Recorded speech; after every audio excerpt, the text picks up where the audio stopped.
Welcome to Permacal Memories podcast. I am Lance, or Jelly, or Prince, as most Permacal people know me. And my co-host is Philip, or N.A., or NFL, as most Permacal people know him. And both of us are from Calbeck Avenue. Our mission on this podcast series is to explore how Permacal, a small community in the Kingston 20 area, surrounded by Roseland, just across Washington Boulevard, Mar Valley, Trucks Garden, or Francis Land as I know it, Arlene Garden, Patrick City, just across the Sandy Gully, became the epicenter of football or soccer for some people in Jamaica in the early 1970s. Permacal was also home of some of the most legendary musicians and entertainers of that era. I was still going to Permacal Primary when every single Sunday a triple header was played at the original ball ground at the intersection of Calbeck Avenue, Permacal Drive, now Kennel Drive. One morning match and two evening match was played to a capacity crowd.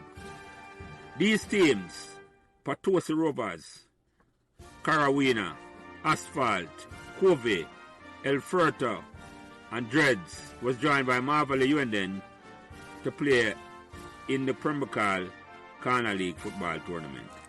And every baller in Jamaica at the time wanted to play in a Permacal Corner League to showcase them skills as the first officially organized Corner League football tournament in Jamaica.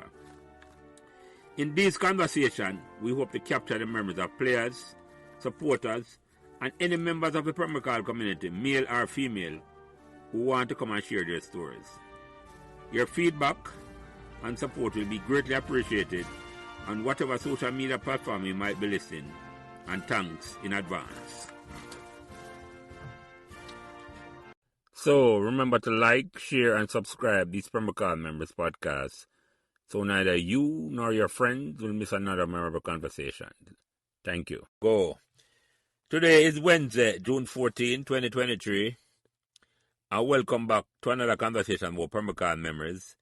Me as usual, Lance, or Jelly, or Prince, and any one of those names will do.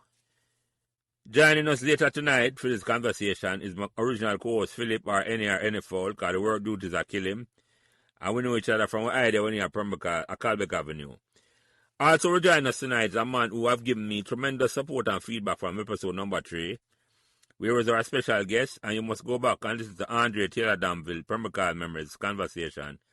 And make sure you subscribe and hit the notification button while listening, so you never miss another one of these memorable conversations.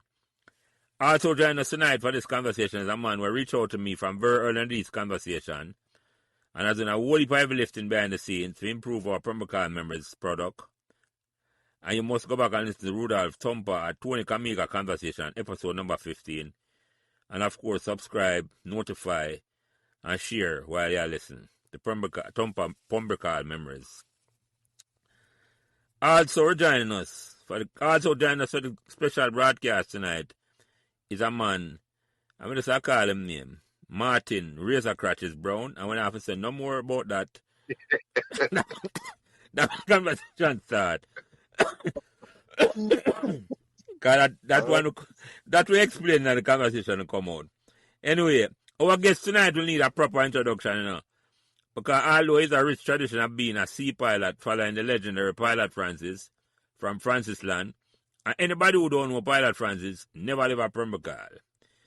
But was discussing tonight's guest on Martin's podcast, which come out in about 2 weeks, that my ignorance was exposed because all these years I thought Pilot Francis was a World War II aircraft pilot until I was educated by my crew that there was something called a sea pilot. Anyway, our guest moved to Permacal in 1967, where he attended Jobson Prep on Annandale Avenue, and was transferred to Miss Champagne Prep on Patosi, and I can't femur because of affordability. And he must explain that because it looked like they would have Uptown Basic School in the 3-bedroom part of Permacal from them days. I never know say basic schools are affordability thing, but I guess I forgot to explain that early. He later attended Permacal Primary like most of us on the call here tonight, and then Calabar and Exeter Community College, and went on to Jamaica Maritime Institute and is now a sea pilot for 6 ports across Jamaica. But without further ado, Permacal members welcome Nigel Joseph to the conversation. Nigel, introduce yourself, my brother. 'Gentlemen, it's nice to be here. I'm Nigel Joseph, and I'm a sea pilot. I'm a sea pilot for 6 ports across Jamaica. But without further ado, Permacal members welcome Nigel. Introduce yourself, my brother. 'Gentlemen, it's nice to be here. I am really elated and surprised that of this group. I heard about it once, but I didn't know I'd be a guest on the program. As I said, and you seem to be curious about the uptown section of Permacal and, the lower section of Permacal.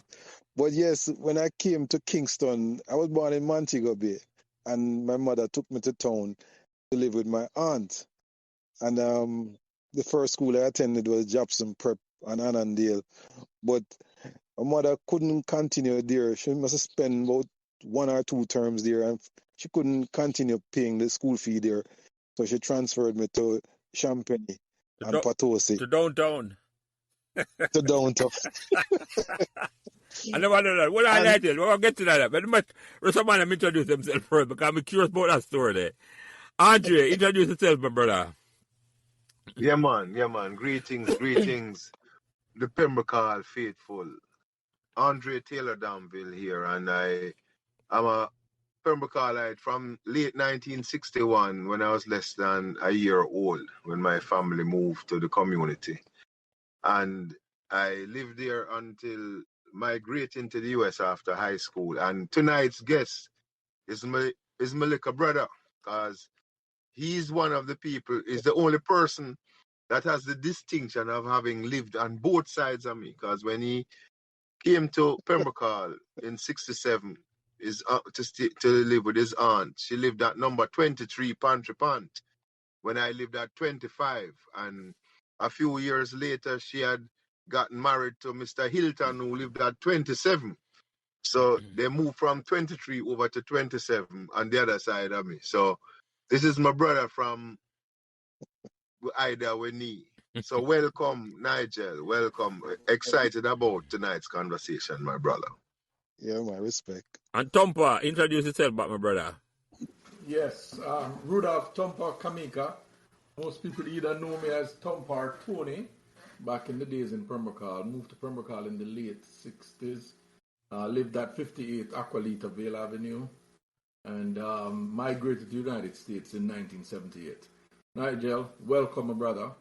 Much love. Thank and, you. I appreciate the man coming on to talk to us. Yeah, man, it's a pleasure. I'm Martin. Introduce yourself back, my brother, as first time you come past co-host yourself. Yeah, first time. I want to welcome Martin Brown from Annandale, originally from the west side or the east side of Annandale? Uptown. I'm uptown, my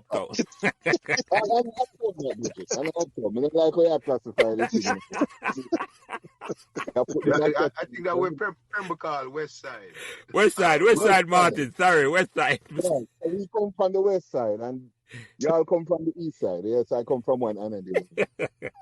I came in after I was born in 61, and I have been there for a while until going to Pembrokeshire Primary, then going to Meadowbrook, then going to the US to live. Shortly after Tompa, I believe, So welcome, Nigel, my original classmate from Pembrokeshire Primary. Respect. And I'm glad to know that we are in multiple groups, Pembrokeshire group. So welcome, Nigel. Yes, welcome. Yeah. I feel welcome. Yeah, Nigel, and trust me, we start them conversation here, whenever anybody will live at Pembrokeshire can come tell them story. So it's not like this, so no feel no way. We welcome you. I'm glad to say there. We're glad to accept the challenge to come on and come talk your story. Yeah, man. It's a message to you. So. But when you're right, and tell me, Lance, before you get into the question, and I just want to tell Martin Razor Crutches that Bucket's a failure up here, so I'm going to talk to him yesterday. Respect to my cousin, star. Yeah, and I man. respect you, Yes, Yeah, man. I know, man. Boy, when I call me Razor Crutches, boy, me I tell you, say, over 50 years, me not hear them name there. Don't worry, when your podcast come out, everybody going to hear you put it on blast, because I have that clip alone just for that. Don't worry. Because the one Peter Bogle did a day send message say, me are the original Rage Across it. So, me understand the thing. Me know it go. Yeah, man. Thank you. Yes, so Nigel, yeah, man. So you moved from a Permacal now, 1967. How old were you? I was about 5 or there, about 5, 6. Yeah. About 61. Mhm. So 67 would be what? 6. 6, 5. Yeah, okay. Yeah, 5, 6. Yeah, around that time. And you say I come from country, that's how Montego Bay? Montego Bay, yeah, man. Okay. Right in front of Pelican Grill, there was a hospital there called St. James Hospital, and it was demolished in the 70s when they built Cornwall Regional. Yeah, so the Pelican Grill was in a Montego Bay from you there, eh? I don't know if the Pelican Grill was there then, But you know but I don't know yeah. the space just in front of the Pelican Grill. Is like a park here now. Yeah. And that was where the hospital was. Okay. The original hospital, Yeah. St. James Hospital. Okay. Right, that was the name of it. Mhm. And it outgrew, I mean, the population down there outgrew that hospital, so they built a new one in the early 70s, and that was the Cornwall Regional Hospital. Okay. Yeah. So when you come and talk, style, the man hasn't come from the country. The man come from the West second City. which is The second city. Yeah, the second city. Yes, sorry. Talk to that correction. But officially, still at that time, it wasn't considered a city because the city status was in the 70s, I think. It got city status, 70s or 80s. I remember exactly when. Yeah. So you come up Permacal now, Nigel. In a 67, what impression you get the first time you come up Permacal before we get into the school thing? Boy, I love the places. There are vast differences. The layout of houses and the manicured lawns, and I tell you, the place look nice. Mm-hmm. And the people are very hospitable and very caring. And everybody take care of you when you're on the road and so forth. You felt the love. Mm-hmm. Feel the love. And nobody molest you. You walk on the road freely and things going in. But of course, the few occasions you have to go up on the road is like to school or around the shop or so. And you felt comfortable. So it's a nice place to grow up. Yeah, man. So you talk about the basic school, and it wasn't a prep school. Basic school, I think was the name. How far was that from you, Annandale? You mean Miss Jobson? We call it Miss Jobson or Miss Dobson Basic School? J.O.B. Jobson. Jobson, yeah. Jobson, yeah. Jobson Prep. It was, I would say, about quarter way up from Martin's End. Yeah. Quarter way the length of Annandale Avenue. Yeah, up on the same side where Martin was, against the gully side. Yeah, so on the gully side. Hold on, let me make sure I get this straight. They said it was Jobson Prep. It wasn't even like a ghetto name like Jobson Basic. No, it's a Jobson Prep, but the name. Actually, there was an incident once where John's younger brother Kirk got sick, and because he was sick, my aunt had to be babysitting John, myself, and I think maybe Bonnie. I don't remember if Bonnie was there. But then we had an event up at the school and we went up there and pick plum and all them things there. It was like a weekend. Mm-hmm. I went up there to pick some plums. And we came back. When we went back home, Kurt didn't return. I think Auntie reminded me recently, was I always sleep on the bed with her, until John's parents returned with Kirk. Yeah, he was at Children's Hospital. Yeah. He had an asthma issue regularly. That's your brother, Andre? Yeah, my younger brother, Kirk. And for the record, I'm going to make sure, because this is Nigel I called Andre John all night, because when Andre... Yeah. Yeah. Clear it up. No. For the audience. And for me, sometimes, because when you call me Sunday and you say John, I say, who name John? As that me there, I said, after I realized that you might talk Andre, so and you come, but no problem, Nigel. You call whoever you want. I'm just clear up for the audience up front, say Andre and John. So you go ahead, Andre. You clear up that for it. Well, you know that's usually a part of my introduction. So, over people at Purple call is John Danville. Them call me. Right. That is true. That is true. Yeah. Them call it Johnny John or just John? John John. Danville. John Aunt Ellie Danville. know, Brian mother know is John, she calls me. Yes. Ah. You know what she used to call you. Yes. That, you know, Martin was not familiar with that. but we didn't know you as John. Yes. Brad, Tennyson and them cousin. Yeah. Yeah, I saw you call him the last time he was on the program for True Martin. That John, you call him right up. Yeah. Yeah, so Nigel, you come at the school, you come at Pembroke now, and the fact you make not in a big deal, but the fact you remember, say, a two separate basic school from a prep school to the thing. What was the difference between going to the school at Annandale as opposed to going to the school, Miss Champion school at Patose? All right. When I went to Jobson Prep, I felt at home like a top. You understand? I think Kirkral went to that school too, you know. Oh, If I'm really, yeah? remembering right, I think so. But I can't put my neck on the block. Yeah. And my mother couldn't afford it. And she took me out of the school, too much to my regret. But what the arrangement every morning for going to school is that before she goes to work, she carry me over to a lady named Miss Rob. That was living in front of my aunt. And Miss Rob, Lance know who Miss Rob, Mr. Rob, the contractor. Mr. Rob wife, that, I'm just going to ask him from point to point. Yes. exactly, Yeah. exactly. So she would leave me there initially and Miss Rob would keep me until closer to school opening time. Mm-hmm. And then I would walk to school, walk from Pontrypan to Annandale.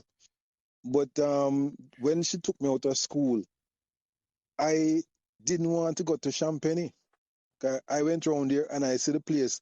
It's like a shack and a place without the grass and all of that. So me take it on myself to go back to Jobson Prep.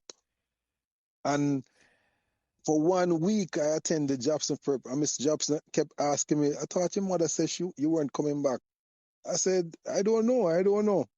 But then the Friday, the Champagne school sent a letter to my mother.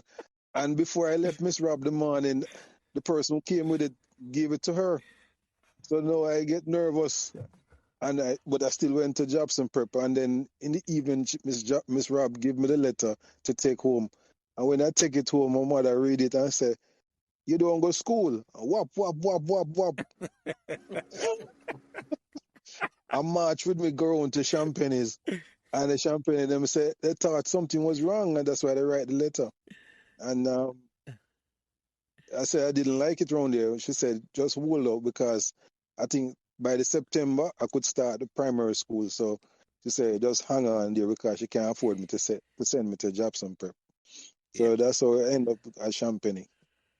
That's a very interesting story, Nigel. Because I'm going to ask you, do you have any idea what the fee difference was? No, I don't know what the fee difference was. I really don't know. Yeah. But I know she couldn't afford it. So she just said, boy, send me to Champagne. Yeah. That's what I remember. Martin, you don't know that school where Nigel talk about for Annandale? Why no, because I don't during them region there, me I go to Shetola Park, downtown. Then it's a journey before me get to Pembroke Primary. Yeah. I got a different area completely. Yeah. Mm-hmm. Because my father was the engineer for KPH and my mother worked at a school named All Saints, and Shetola Park was just right around the corner. So that is when I went there, So I don't know any other schools in Pembroke. I mean, outside of Pembroke. Yeah, go ahead, Tompa. Okay, but couldn't hear Martin. Okay, I don't know why. Andre, you can hear me? Yeah, man, I'm hearing you. Okay, cool. Yeah.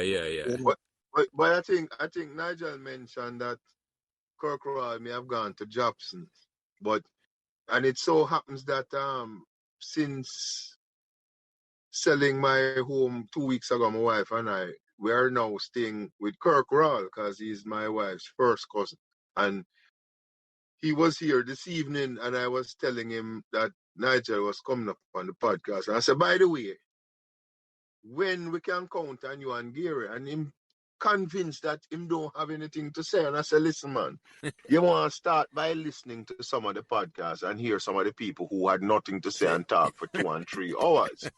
Right?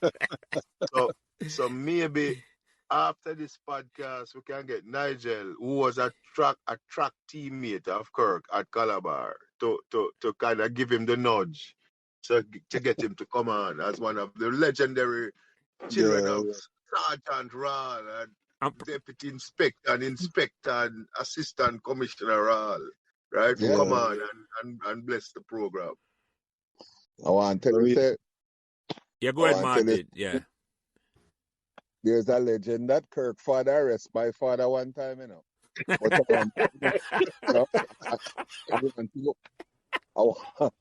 when he was stationed at Marvel, the police station, you understand?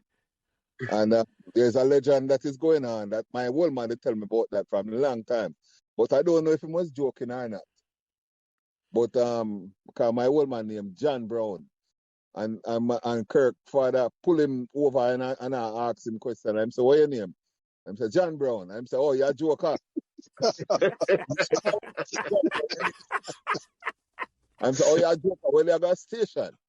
And that is what the station was right there across Uenden there. So, yeah, man, right, you know, right in front of Uenden, yeah. Right. I'm gonna come off and say, but yeah, go on top, I'm bring you on back. Maybe that will help you, but I know you're Martin, yeah. So that is one of the things that would happen. I have all these years, I know Kirk, I never tell Kirk and Carly all them story yet. But yeah. know that they are Yeah, draw them out, you know. Yeah, draw them out. Yes. Tompa, yeah, any better, yeah, here, Martin? yeah, man, I hear him now. All right, good. So Nigel, Danny Green was supposed to be on the track team there too. Yeah, man, Danny Green was there too, yes. Yeah. Yeah. No, Martin, when Kirk hear this one, Andre, I'm definitely have to come respond to that John Brown incident. Because Yeah, we need him to come and give some updates on that. Yeah. Clarity. Mr. Rahl did arrest a few Pembroke faithful. yeah, man, yeah. Gary and Kirk have informed me of some of the people that he has put in the Black Maria. No, I've never shown a partiality at all from McCall, man. No. Yes, yeah. When you used to see the white cougar, they are come down, you know, bro. May I tell you, you know. It have a fear, you know. It's a fear that come over here, you know. Even if you're not doing anything, you know, boss, you're wrong. You know what I mean? Yeah. So, Nigel, what's some of the people that you remember, apart from the man who went up on the car that tonight, we remember as your neighbor when you come up from the car? Well, we'll come to Pantrapant, when they have Lishburn, that was on the other side. When I was living at 27, he was living at 29. You have a guy named Dunks. Yeah, man, the great Dunks. His actual name is Bert Hines. Heron Hines. Heron Hines, sorry, yeah. But we call him Bert too, so yeah, we have so much alias. And him have two sisters, Rose and Shirley. And then they have Lug in front of Lishburn. The legend. That's a Pembroke legend, that man. That is. Yes. I remember saying the start the thing called Upsetters. Yeah. The football team called Upsetters. And they had Big Uncle is his brother, yes. And then we had Jack Heron live immediately in front of me at 27. And then the great Jack Spur. Yeah. Jack Spur. Yeah, Jack Spur. And further up the road, they had Devon Walker, Tony Walker and brother. Diego Walker. Right, and Guyard Silvera and Craig, what surname was I don't remember. I'm sorry. Kira Stubbs. Yeah, Kira Stubbs, right. Kira Stubbs. And they had another guy living in front of Kiri, beside where my aunt used to live. So he was with 21. What name again? It's not Donovan, his name John. Floyd Sewell. Floyd Sewell, yes. Yeah. And you have Barris up the road. His father was a truck driver. McBean, yes. And Pasco up the Yeah. road also. You have Daly, Daly, right up at the top, very beginning of the road. Carlton Daly, Mrs. Daly's son. Oh, Right. Carlton, Daly they come drive on, the, Nigel. yeah, Eh? man. Same Carlton Carlton, has come been on earlier. Yeah. Right. Carlton live on the first house. Mrs. Daly drive the maroon Valiant. Yes, exactly. And there was a hat factory on Pontrypan for a time, you know. Because my mother started working there after a couple of years living there. And she migrated with them to up by where the supermarket was. Yeah. Yes. Yeah. You know, Hey, Nigel, repeat the name of the Silvera. What was the first name for the Silvera person? Gaillard. Gaillard, Silvera. Yeah, Guy. We just call him Guy for short. Yeah. You know whether or not related to Denver Silvera? No clue. Most No of idea. the Silveras are related, you know. So I Yeah, they wouldn't be come from surprised. St. Mary. Yeah, from St. Mary for true, Tompa. No, a couple of them from St. Mary. The Indianish looking people, them, yeah. Yeah. My brother Michael Hall, who run the CPL, his mother was a Silvera. That's a Denver, is his cousin. So it's Steffi Silvera and Noel, our sister. Yeah. Right. And of course, you have people on Patosi, or like my name again. Vishu was a classmate of mine. Vishu, and yeah. The Tolans, my man and brother them. Yeah. And Flooney and him brother. Right, Flooney and him brother, because they also went to Calabar. Pregs. Pregs down. I try to remember those on Patosi. Mulla would be one. Right, Mulla. And the other guy also played football was a Clarendon. Messi and Ray. Messi and Ray, two brothers, yes. Dintil, Messi used to play for Dintil. Dintil. Yeah, the Shelley brothers, Johnny and Eddie. Eddie, yeah. Right. Yeah. So, but you know, Andy before and I'd say Andy because Nigel was Andy to me, like I was John to him, right? Yeah. So after the hat factory had moved up to the supermarket, remember now the Davy family moved into that house. Right, that's true. The Davy family with the moved into Dirty Harry and Vinny and Flindo. And them sisters, them have some sisters to Andrea. Yeah, there was Grace, the second sister, and you have Andrea, Donna, Grace, and I don't remember. There was a second sister that I think Sesame used to date. Yeah, if I'm not mistaken. Yeah, man. Father says to that confirm that. Colette. Yeah. I remember that one. And then Leon Morris also lived 2 doors above Diego. Leon was a recent guest. Yeah. Okay. And you'll remember now, Andy, you probably remember that between Jack Spur and Logman, Mr. Aitchison. Mr. Aitchison, right. And the reason I mentioned Mr. Aitchison is because some of the brethren here tonight will remember he had 2 sons, Tony and Michael. Michael was known as Blackity. And Blackity was also a legend, you know. You heard that name, Lance? Blackity? Yeah, man. You talked about him before, man. Never heard it before. Yeah, man. We know Blackity, man. Yeah, Blackity was... Okay. I remember one incident, I think I related to John already. Mr. Aitchison had a licensed firearm, and him and his son, Mikey, I think it was, had some quarrel. And all I see was him running outside, jumping over the gate and running down the road. And then behind him, Mr. Aitchison come and fire. Pie. That's how rough him father was. Yes, man. That's why I'm getting in trouble. but can I tell you something though, gentlemen? It's interesting that the 2 houses, you know, because him live next door to Logman, you know? And there's more than one man, and I say, Log scale the gate, and his uncle lick 2 shot after Log, or Mr. Mac on the lawn a beat big uncle with a hose, and him have the gun in one hand and the hose in the other, and him a fire 2 shots while him a lick uncle with the hose. So those 2 houses next door to each other was kind of lively with that activity, you know. What heap of firepower? We're glad made it uptown.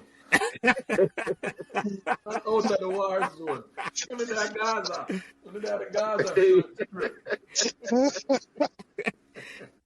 I think on that top of me, exposed to them thing that time.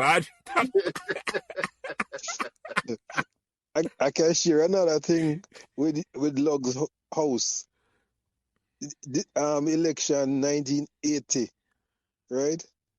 Then some people came marching and chanting, built by labor, and they went directly to Lug's house, and started stoning it. They stoned the roof, they stoned the building, and he had a van inside there, a VW, green VW. The green van. on it. Yeah. You know the vehicle, and bust up the windscreen and all of that. Lug them infamously coming down the road. I don't know where they were, that them coming home the night from the early morning.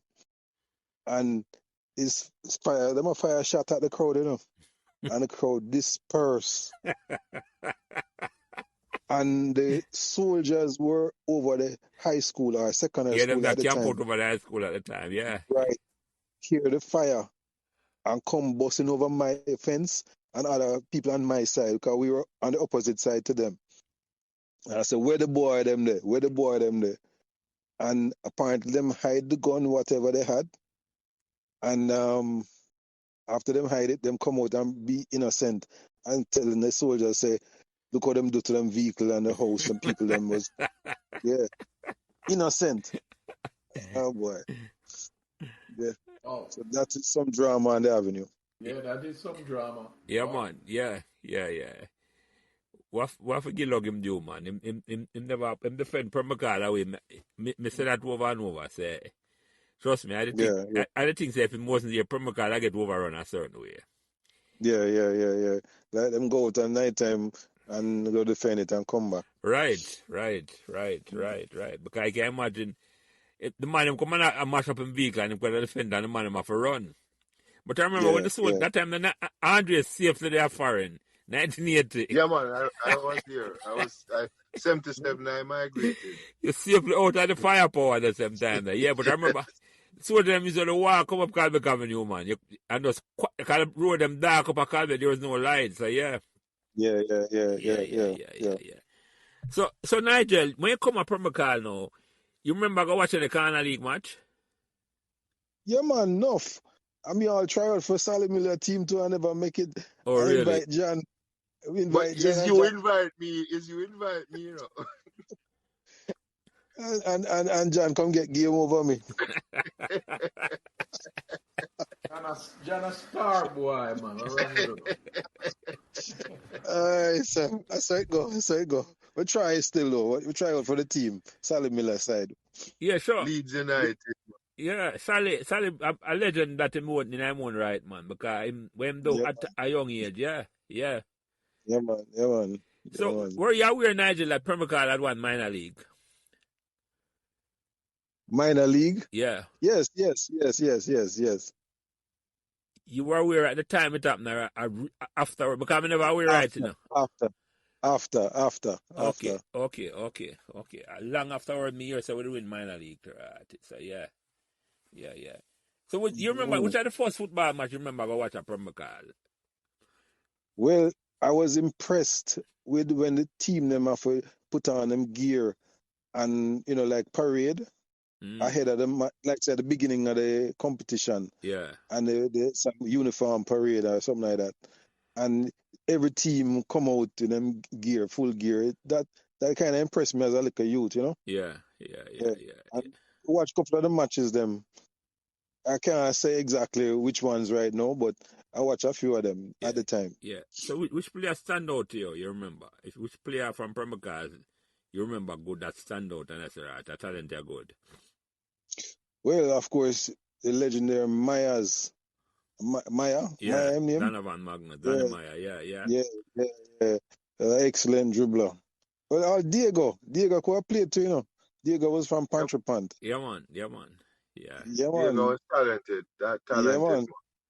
Yeah, man. Well, that's how him get the name, you know, 'cause him get the name after the great Diego Garden, you know, I think. Yeah, Yes. yeah, Yes, yeah, he yeah, did. He did. That He most did. yeah, certain of that, yeah, yeah. God, that's with yeah. that's talented. Cause could have dribble like how the Diego could have broke, as they're saying at them days, like Diego, like the original Diego Garden, yeah, yeah. Yeah, Yeah, he yeah, was very tricky. Diego Walker was very tricky. Yes, Yeah, very yeah, yeah, skilled. yeah, yeah. yeah, man. Yeah, man. And we sleep Yeah, on man. Pontrypant, Nigel. Yeah, man. Yeah. Pontrypant, yeah. Okay. Next It's door from to Mr. Rob. right next door to Mr. Rob. Yeah, yeah, yeah. I remember I Mr. Rob put on the addition for my house at Calbeck Avenue. So we know Mr. Rob good. And him have, I think it have a thumb missing or something Yeah, like man, that. yeah, Yes. yeah. I think is that thumb or is that four finger? One finger is One and finger missing. they're Yeah, missing, yeah. yeah. Mr. Rob, A good man, him And go like some he bad could boy, always be remembered by the pencil in him ear. The ears. Behind them ears. Yeah, yeah. Was a good fellow, a good old man. I liked him. Yeah. Him never I have any don't know. children. Yeah, Yes, man. yeah, yeah, man. I remember a Gladstone. daughter and a son. I think a daughter Yes. and a son. Oh, really? I I know never his son realized is that. Gladstone, yes. They're bit older than we, or what? Yeah, man. Yeah, they were Gladstone. older. They were older. Yeah, come Mr. Rob, the little, yeah. Gladstone was probably a little bit behind my parents' age. Oh, really? So, also Mr. Rob the old? Yeah, Yeah, man. man. A big man. Mr. Rob was a big man to my father. Really? I never realized that. Yeah. Yeah. He once had a tenant living to the back of his house that used to bake some cupcakes. Mr. Kelly. I tell you, them cupcakes, I say one. Listen, man. All day, man, there's a steady flow of traffic to the small gate to the side. Yes, sir. I tell you. And then him had bread and butter also. There was Yeah, another hot bread and butter. Yes, hot bread and butter. And they moved from there and they set up business across from the high school or secondary school at the time. No, They it's were there not for a while. Snapes. No. Not the Snapes. Oh, Mr. About Kelly had set Snapes. up out there too? Yeah, they set up across from the high school at one time. Yeah, man. Okay, But I maybe don't- Snapes come after him, lad. Yeah, Andre. Yeah, maybe Yeah. Snapes came Maybe after, Snapes but come after him, yeah. So which but one? Mr. Kelly had some good products. Yeah, man. He was a talented baker. So him have the bakery at the back of my yard, and kitchen or what? Yeah, man, kitchen. Oh, like a Like kitchen barber, you have kitchen kitchen baker. Yeah. And as soon as the product come out of the oven, you know, it will have enough hands to take them from him. Sell, yeah. You know what I wonder about, Nigel, with that? Because it's two women on our street that was anti-football, you know. Was Mrs. Rob and Nigel auntie, you know. Let me tell you something. Don't make if you the ball can go over any other yard except them 2 yards there. I mean, you know, sometimes Nigel have a balance playing in the game and wearing the cloak in the vice because him can't be seen. You understand? I was conflicted. Because I have to remember where I live. Yes. We have all up on Calbeck Avenue too now, Andre. When the ball go over our yard, I tell you, I want Christmas to decide say we're gonna light her up a certain way. Remember when Well, yeah. remember when the band clappers at Jamaica? I believe that all at the avenue them because the youth them used to ball on every avenue, you know. Most of the Yeah. avenue them call. And pan Pembroke and pan Annandale, it was the faster them. Trust me. When the ball go over there, just go in sports, go buy another one. Go buy another ball. The ball they get stabbed up. Yeah, man. You understand? Yeah. And anytime the ball go over there, him always a complain, say, drop on him color, it drop on him flower. Yeah. That's Mr. Morgan for weep and Aqualita. That's Marty right to say. Morgan, go up in yard. You can't go, him sit down on the veranda, you know. And behind the burglar bar there. Sit down on the veranda and watch. You can't go for the ball. Yeah, What? yeah. So, hold I, on. I, Yeah, go ahead, when, Nigel. when, he Our used to see me, Martin, sorry, yeah. when he used to see me as a first sign, it's a gentle, nice man, but there was something when the ball go over film yard, man. And a couple of that, Personality change. the people grievance against the youth, them a play upon the upon the concrete, upon the street. Me tell you, man, Yeah. bring back memories, man. Some of them know say Nigel was an undercover player. I Yeah, have to man. play when I can. You play when you can early. And Yeah. sometimes we Yeah. try move the scrimmage lower down or further up Yeah, the we kind road of to want the give ball go over a certain yard. Exactly. Yeah, or for him less likely to be seen. Yeah, yeah, yeah. For save Nigel. yeah, Yes. yeah. Oh, yeah, No, man, man. we have a what, so she live in front of Nigel. She dead there now, Miss Lewis. I'm a good, me and her turn out good friend, but one Christmas, we decided trip. As me I said to him, when clappers ban at Jamaica, I remember I put the sulfur in the pipe cock and make you one clappers. Yes, Yeah. yes, yes. One night, Christmas, man, Christmas Eve also, we line up on our wall, man, and I tell you, Andre. You let her have it. Yeah, man, but guess what now? She come out with her cutlass, and I rub it a sharp for the ground and decide if I catch you, say. A gash fire. Yeah, man, the cutlass. Hey. Trust me, me and I turn out a You good, still good not friend, talk though. about the bacon. Eh? Right. Don't not talk about the bacon. Life is so funny. I keep a bunch of independence party in Florida, and I get like coconut drops and all of the things that we grew up on as kids. I know where I get them from. A lady pan Carwina, Mm. The lady pan You remember her name? No, it turned out it's my wife. One of my wife friends Yeah. tell about the lady. Okay. And that's how she go pick them up. Yeah. You mean now? You mean currently? That's where you get them from That's now? where we get them, yeah. Oh, really? Oh, Yeah? okay. Nah, we are Mm. back. Weird. Yeah. Yeah, man.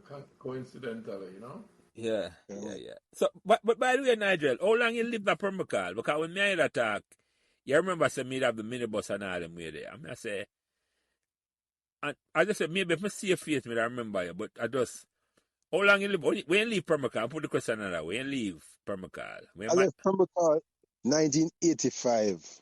Okay. I left my aunt's home in 1981 or 2. Mm-hmm. I moved to Carwina Avenue. Yeah.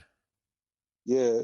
By this time now, I moved with my mom, and we invited my sister, who was living in the country, to come and live with us. Yeah. So she came and joined us at Carwina Avenue. Yeah. So I remember your sister. She used to come spend some time on Pantrapan sometimes, right? Right.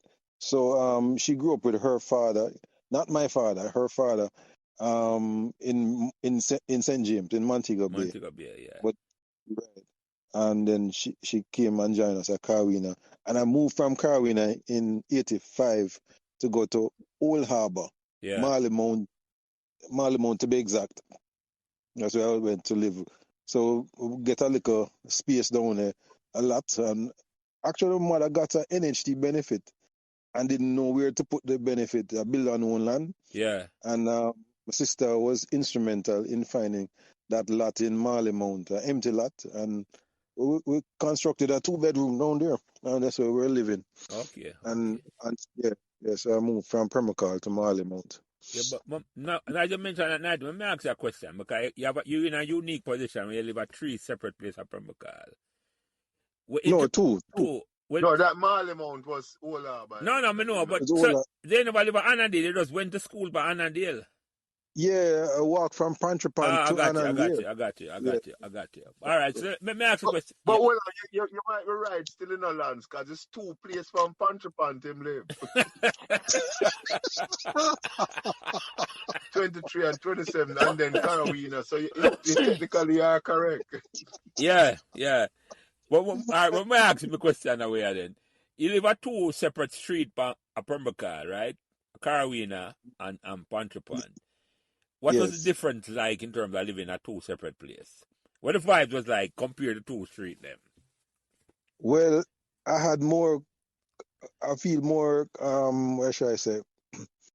Well, I grew up so long on Pontrypant that I know everybody on Pontrypant. You understand? Mm-hmm. As it were, you felt more at home there compared to Carolina.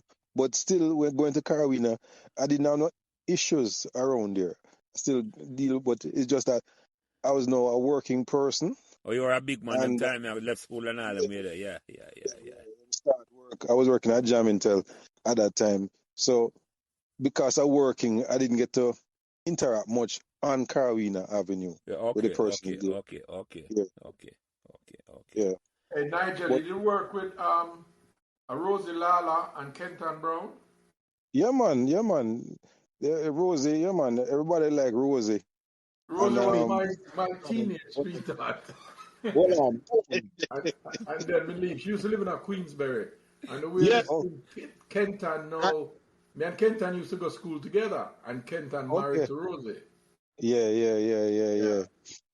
Yeah, Man. go ahead, Martin. So like you ask us something.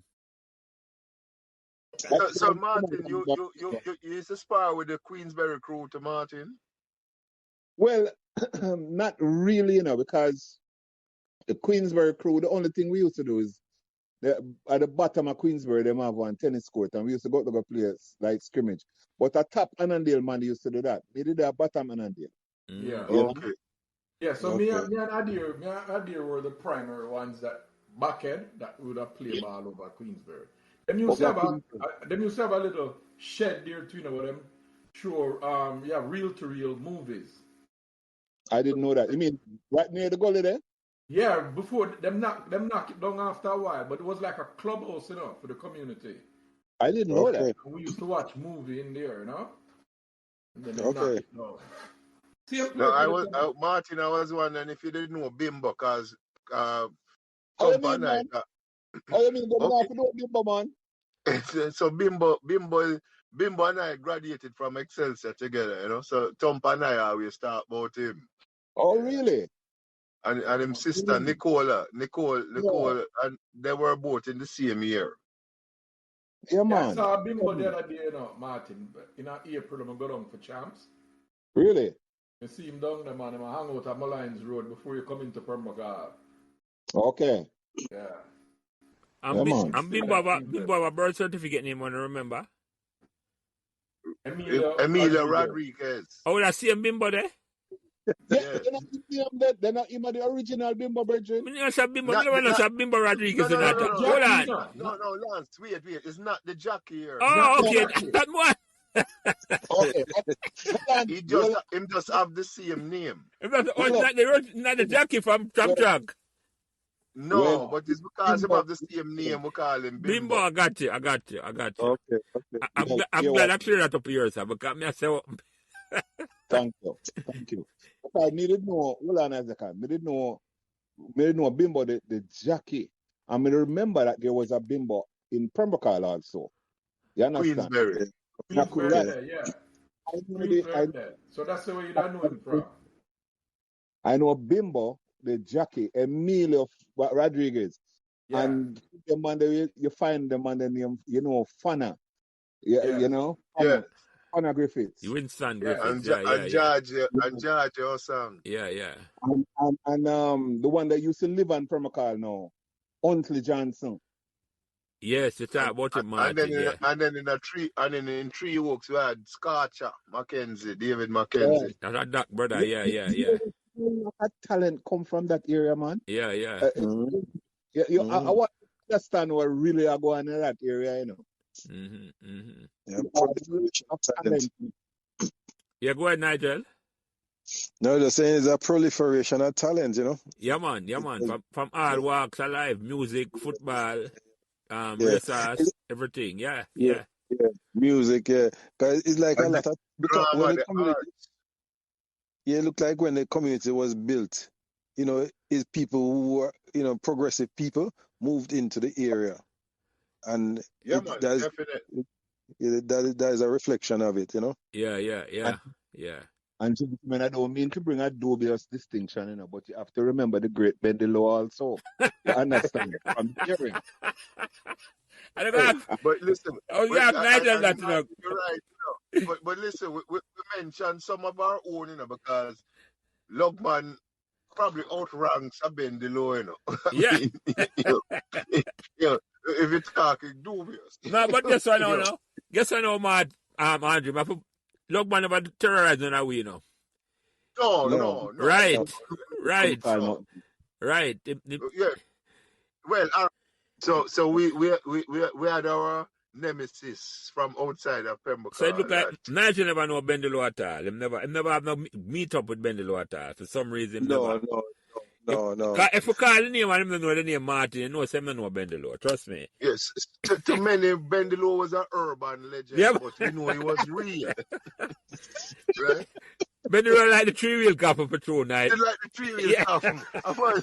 A man said, "Boy, you look up in a moonlit light up the moonlit night up the street, and you see some bow legs. You just run. Hold on. That's Bendelo.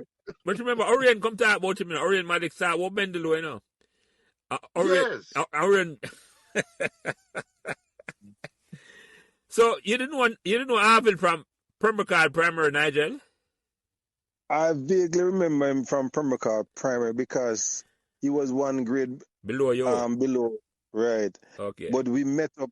I passed common entrance from grade 6, and he passed from grade 5. Yeah, me and him passed the same time. Yeah. So we ended up at Calabar in the same class. Oh, I didn't even know that. Yes. Nigel, Yes, yeah. we were in 1-3 together, 1-3, 2-3, 3-3 together at Calabar. Okay. I didn't know that. And at Ford Farm, now you split up into different disciplines. Yeah. So that's Arts and the science. Yeah. Arts, science, etc. Yeah, right. Business. Yeah. I hear you, Nigel. So, let me ask you something, though. You're in our career, I'm going to tell you. Once me hear say involved in our career, I was intrigued for say, I need to find out from Nigel more about this. Before you talk about your career and what you're not doing now, because I have some questions for you. Do you know who Pilot Francis was? I know of him. I really don't know him personally, but I understand who he was. His father, Mr. Francis himself, and Herman King's father, were partners, and they owned the land. It was a farm over by Marvally. It got Seaward Drive.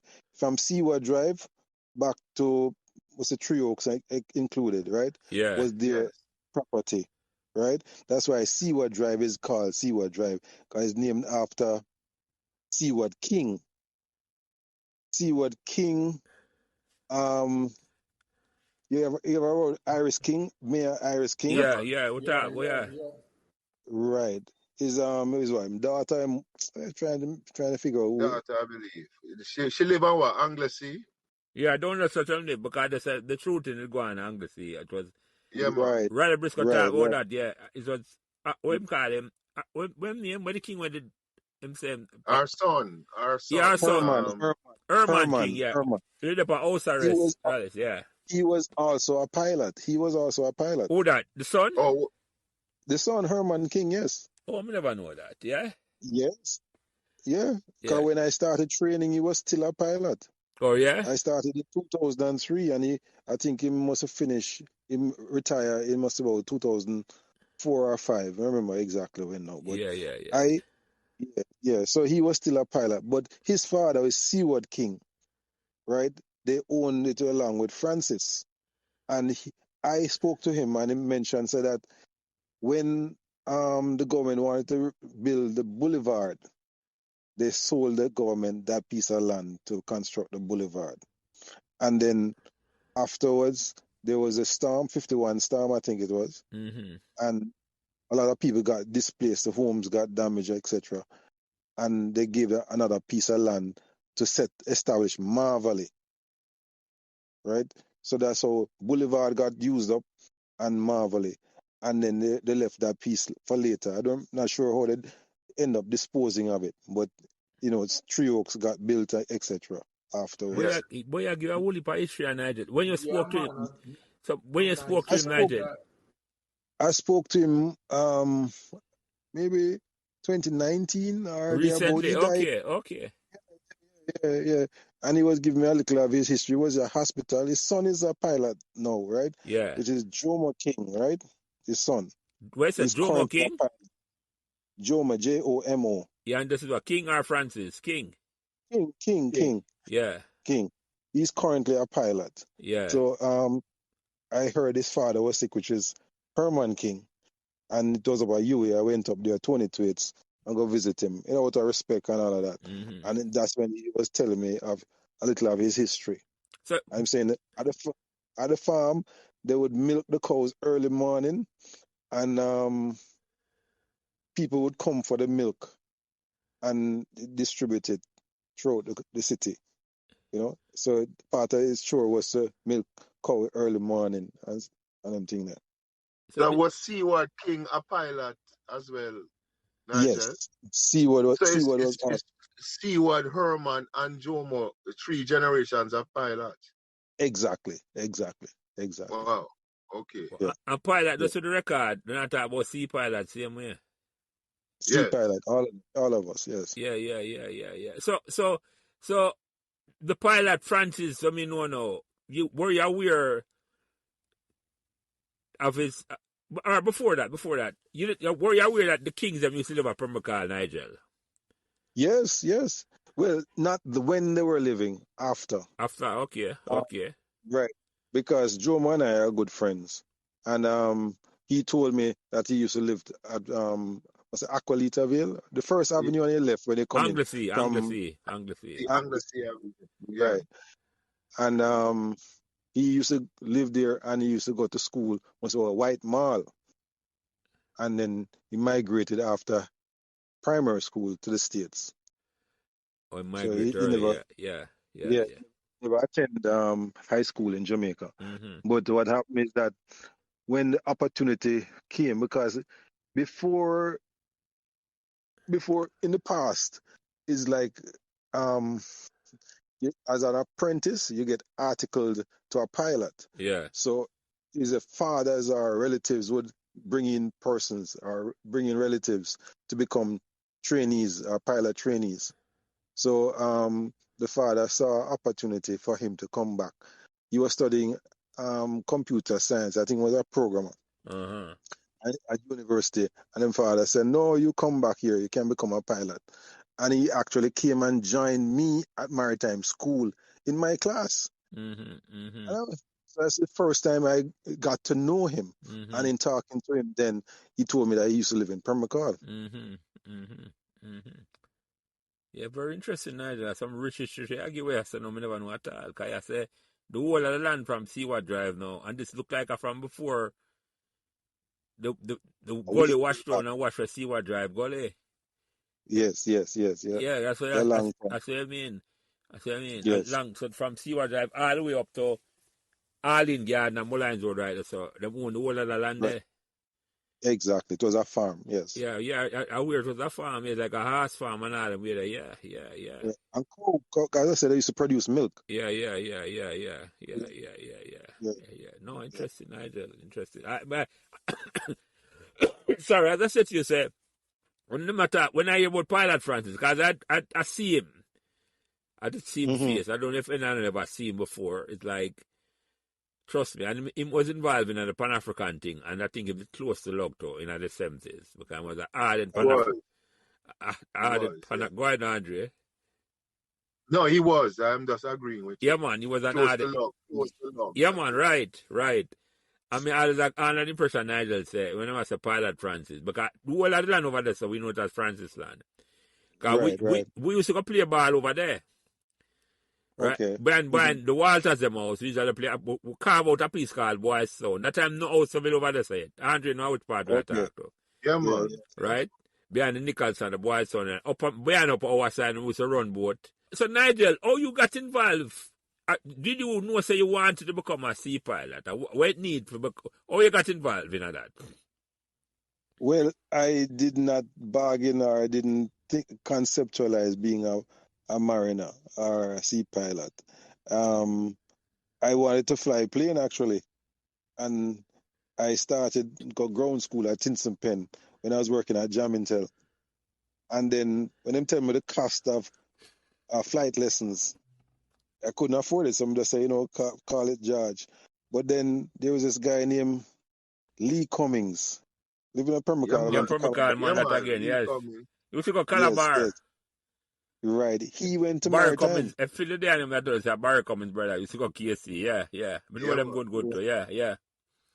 He went to Calabar, and he was 1 year behind me at Calabar. Yeah. So when I left Calabar, 79, went to Exeter Community College. In 1980, when he graduated, he went straight to Maritime. Mm-hmm. And him started to tell me about Maritime, but I was kind of disinterested because it just started. It didn't have any track record, right? So I wasn't really interested. But then Mr. Lee, about a couple years after, him come back, and I got encouraged to go to Maritime because of Lee Cummings. Mm-hmm. And in my sailings up to New Orleans, because my first ship, no, not the first ship, the second ship I went on, I used to go to New Orleans regularly. Every 2 weeks to New Orleans. Go to New Orleans and load corn or soya bean and take it back to either a rice too. So it's either Montego Bay or Port Esquivel. We used to come So back what with that. was that either the Jamaica plant or producer or those ships were decommissioned by then?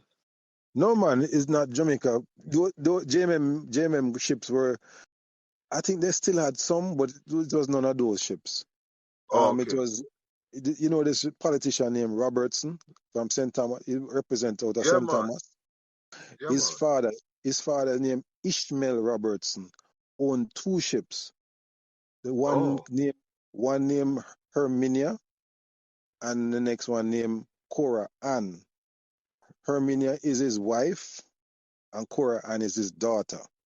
I was figuring that it was something like You that. know, say, hold on. You can't describe him daughter to me, how she look? I don't know her to be honest, but I know she's in shipping now currently, What her last right? name? Robertson? That was her maiden name. I don't know if she Yeah, man, no, married, me but know. You know exactly where you're at, man. I rather go right, you to get. I can't exact. I just call name Robertson and Cora Ann. I remember her good man. And yes. And I right, think she's not shipping now to Nigel. Yes. yes. So I got my first, my second ship. I was on between the 2 ships, so Herminia and Cora, and so I used to go up to New Orleans and load and bring back stuff. And when you But say load, on one of Nigel, the, hold on. When you say load, what do you mean? when I say load, I mean the ship goes up empty, Yeah. right, from Jamaica, and they go up there for whatever product. It could be corn, it could be soya bean, it could be rice. Mm-hmm. It's usually one of those 3 products, but sometimes you carry other stuff. And where you're jobbing at that when you go? Because when you say load, it's like, me I get the impression like me I said, but Nigel could not tell me say I'm going to drive forklift for him. I take floor off of the thing to put on pallet. No. There's like a conveyor belt that comes directly to the ship, Yeah. and it comes off the conveyor belt and drop into the hatch of the ship, And right? you responsible for her. Though in the beginning I was cadet, but later during that time I was cadet. I was training to be an officer, right? So part of the training is to know cargo operation. So you have to think about a thing that called stability. Mm-hmm. Stability is the weight and balance, to make sure, say, put too much in this point at this point Okay, I got you. compared to That is the skill of the so, job, I know. I got you, Nigel. Yeah. so you have to load it properly, because if it is improperly loaded, the ship can flip over, Yeah. right? Yeah. And it can be dangerous. So you have to know the Oh, limits. for balance the ship and balance the weight on the ship. Right. Because you can end up, if it is improperly loaded, you can end up with the ship being either hog or sag, Yeah. which is a bending force, and it can break the ship Yeah. if it is too much. And you have to, this, there's so much things to say, but you have weights, you have the gravity acting downwards, Yeah. and you have buoyancy acting upward. And the 2 of them, you can't have the gravity more than the buoyancy, because otherwise the ship would just flip over. Yeah. It's a lot of technical stuff to deal with, right? Yeah. But I was in training at the time, the first time. when I used to go to New Orleans regularly. But afterwards, I went back to the company and became a third officer. And so I was an officer then. The second trip, Yeah. the second time at the company. Yeah. Yeah. But the point I was trying to get to was Nigel, you see, initially I thought, I didn't realize you also do the long haul. I thought you were kind of the ones them that may always say, go up on the tugboat and go up on a cruise ship, enter upon that little door there, and then bring them in at the port. that is when I was training to remember this. I've done different aspects of marine life. I have right. Okay. Initially, I went to sea as a cadet, right, to understand. But no, well, not initially. Initially, I went to school, the 1 year at school first, right, and then went to sea for 2 years as a cadet. Now, during that cadet period, I went on different ships to learn, and then I came back to school again and did the exams, get through my exams, and now I'm an officer to go to sea. So I was going to sea. I ended up going to stay at sea from 92 to 95. I didn't stay long at sea after I get my license, right? So I returned home, got married, and I got a job as a tug captain. So I know to operate the tugboat now that push and pull the ships in Kingston Harbor. Right, that is what I started. So from 95 to 2003, that was what I was doing. And then it must have 2003, I saw an ad in the paper, Sunday Gleaner, I read my Gleaner when I go work. And I said them want some trainees to be pilot. And I said, but I have the qualification what them need. So I don't have nothing to lose. I already have a job as tug captain. So if I get through, I'm going to deal with that. Right. And right, so that's what I did. And I got through. And fortunately, 2 members of my class at school included Jomo King and another pilot at the time. Was they were no pilots. So because of that, I said, Nigel, a good youth man, bring him in, he can come in. So they were basically rooting for me, as well as all the qualifications. And so I end up going in. Right. So a lot of things is connection, is not who you know, is who know you. Yes. You understand? Definitely. Yeah, so they were instrumental in helping me to get in to start training. Yes. Yeah. So So when you I've went to experiences. sea as a Yes. third officer, what did that mean? Were you a navigator? Were you actually sailing the ship at that point, or what was a third officer do? All right. There are 3 departments on a ship. 3 departments. You have the deck department, you have the engine department, and you have the stewards department. The top of the deck department is the captain, and the overall ship also, right? Yeah. Then behind the captain, you have a chief officer. Behind the chief officer, you have the second officer, and then you have a third officer. Now, each officer have a primary role, but they have to double up with other things. The primary responsibility for the third officer is safety. So you have to make sure so all the safety appliances are functioning, are up to date. So you have to check the lifeboat, the life raft, fire hoses, fire extinguishers, anything to do with safety on the ship. That's a responsibility of the third officer. But in addition to that, the third officer also do navigation. How the watches are constructed is that each officer has to do 8 hours. 8 hours per day. So it's 3 officers, 3 8's 24 hours, right?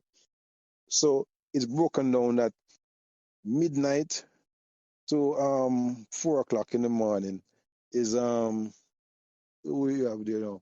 The second officer run that watch, right? Then from 4 o'clock in the morning to 8 o'clock, the chief officer run that watch. And then from 8 o'clock to midday, the third officer run that watch. And then it repeats at midday. The second officer going to start again. So the 4 hours. So it's 2 4-hour shifts for the day. So you end up running the entire 24 hours, right? The captain now, him just come up and watch and check, make sure everything is all right from time to time. But it's more administrator. Is more Okay. the captain is more administrator, but he have experience. He can go through all the ranks them already. You understand? Hmm. So Yeah, when you're Nigel. navigating, you actually have the wheel in your hand. yeah. We put it on autopilot most of the time, but Right. in the you have to be looking out to see where other ships are, if there are any, and take action in the event of a collision is imminent or not, and make sure say you're following the course that is charted and all of those Yes. things. Yeah, So yeah, that's Nigel, Nigel, yeah, man. Martin here. Yeah, man. What I wanted to ask you is the president brigadier of the JDF came out of the Sea Wing. Do you know her? No, that's the Coast Guard. The Coast See, Guard is military strictly. It's not civilian. So what I'm Yeah, talking but about is what I'm saying is that do you know her though? Do you? yeah, man. Cause No, this I one know of of the her. for sea. Oh, okay. I know of her, but I mean, what I'm saying is that her training is definitely they do navigation too, right?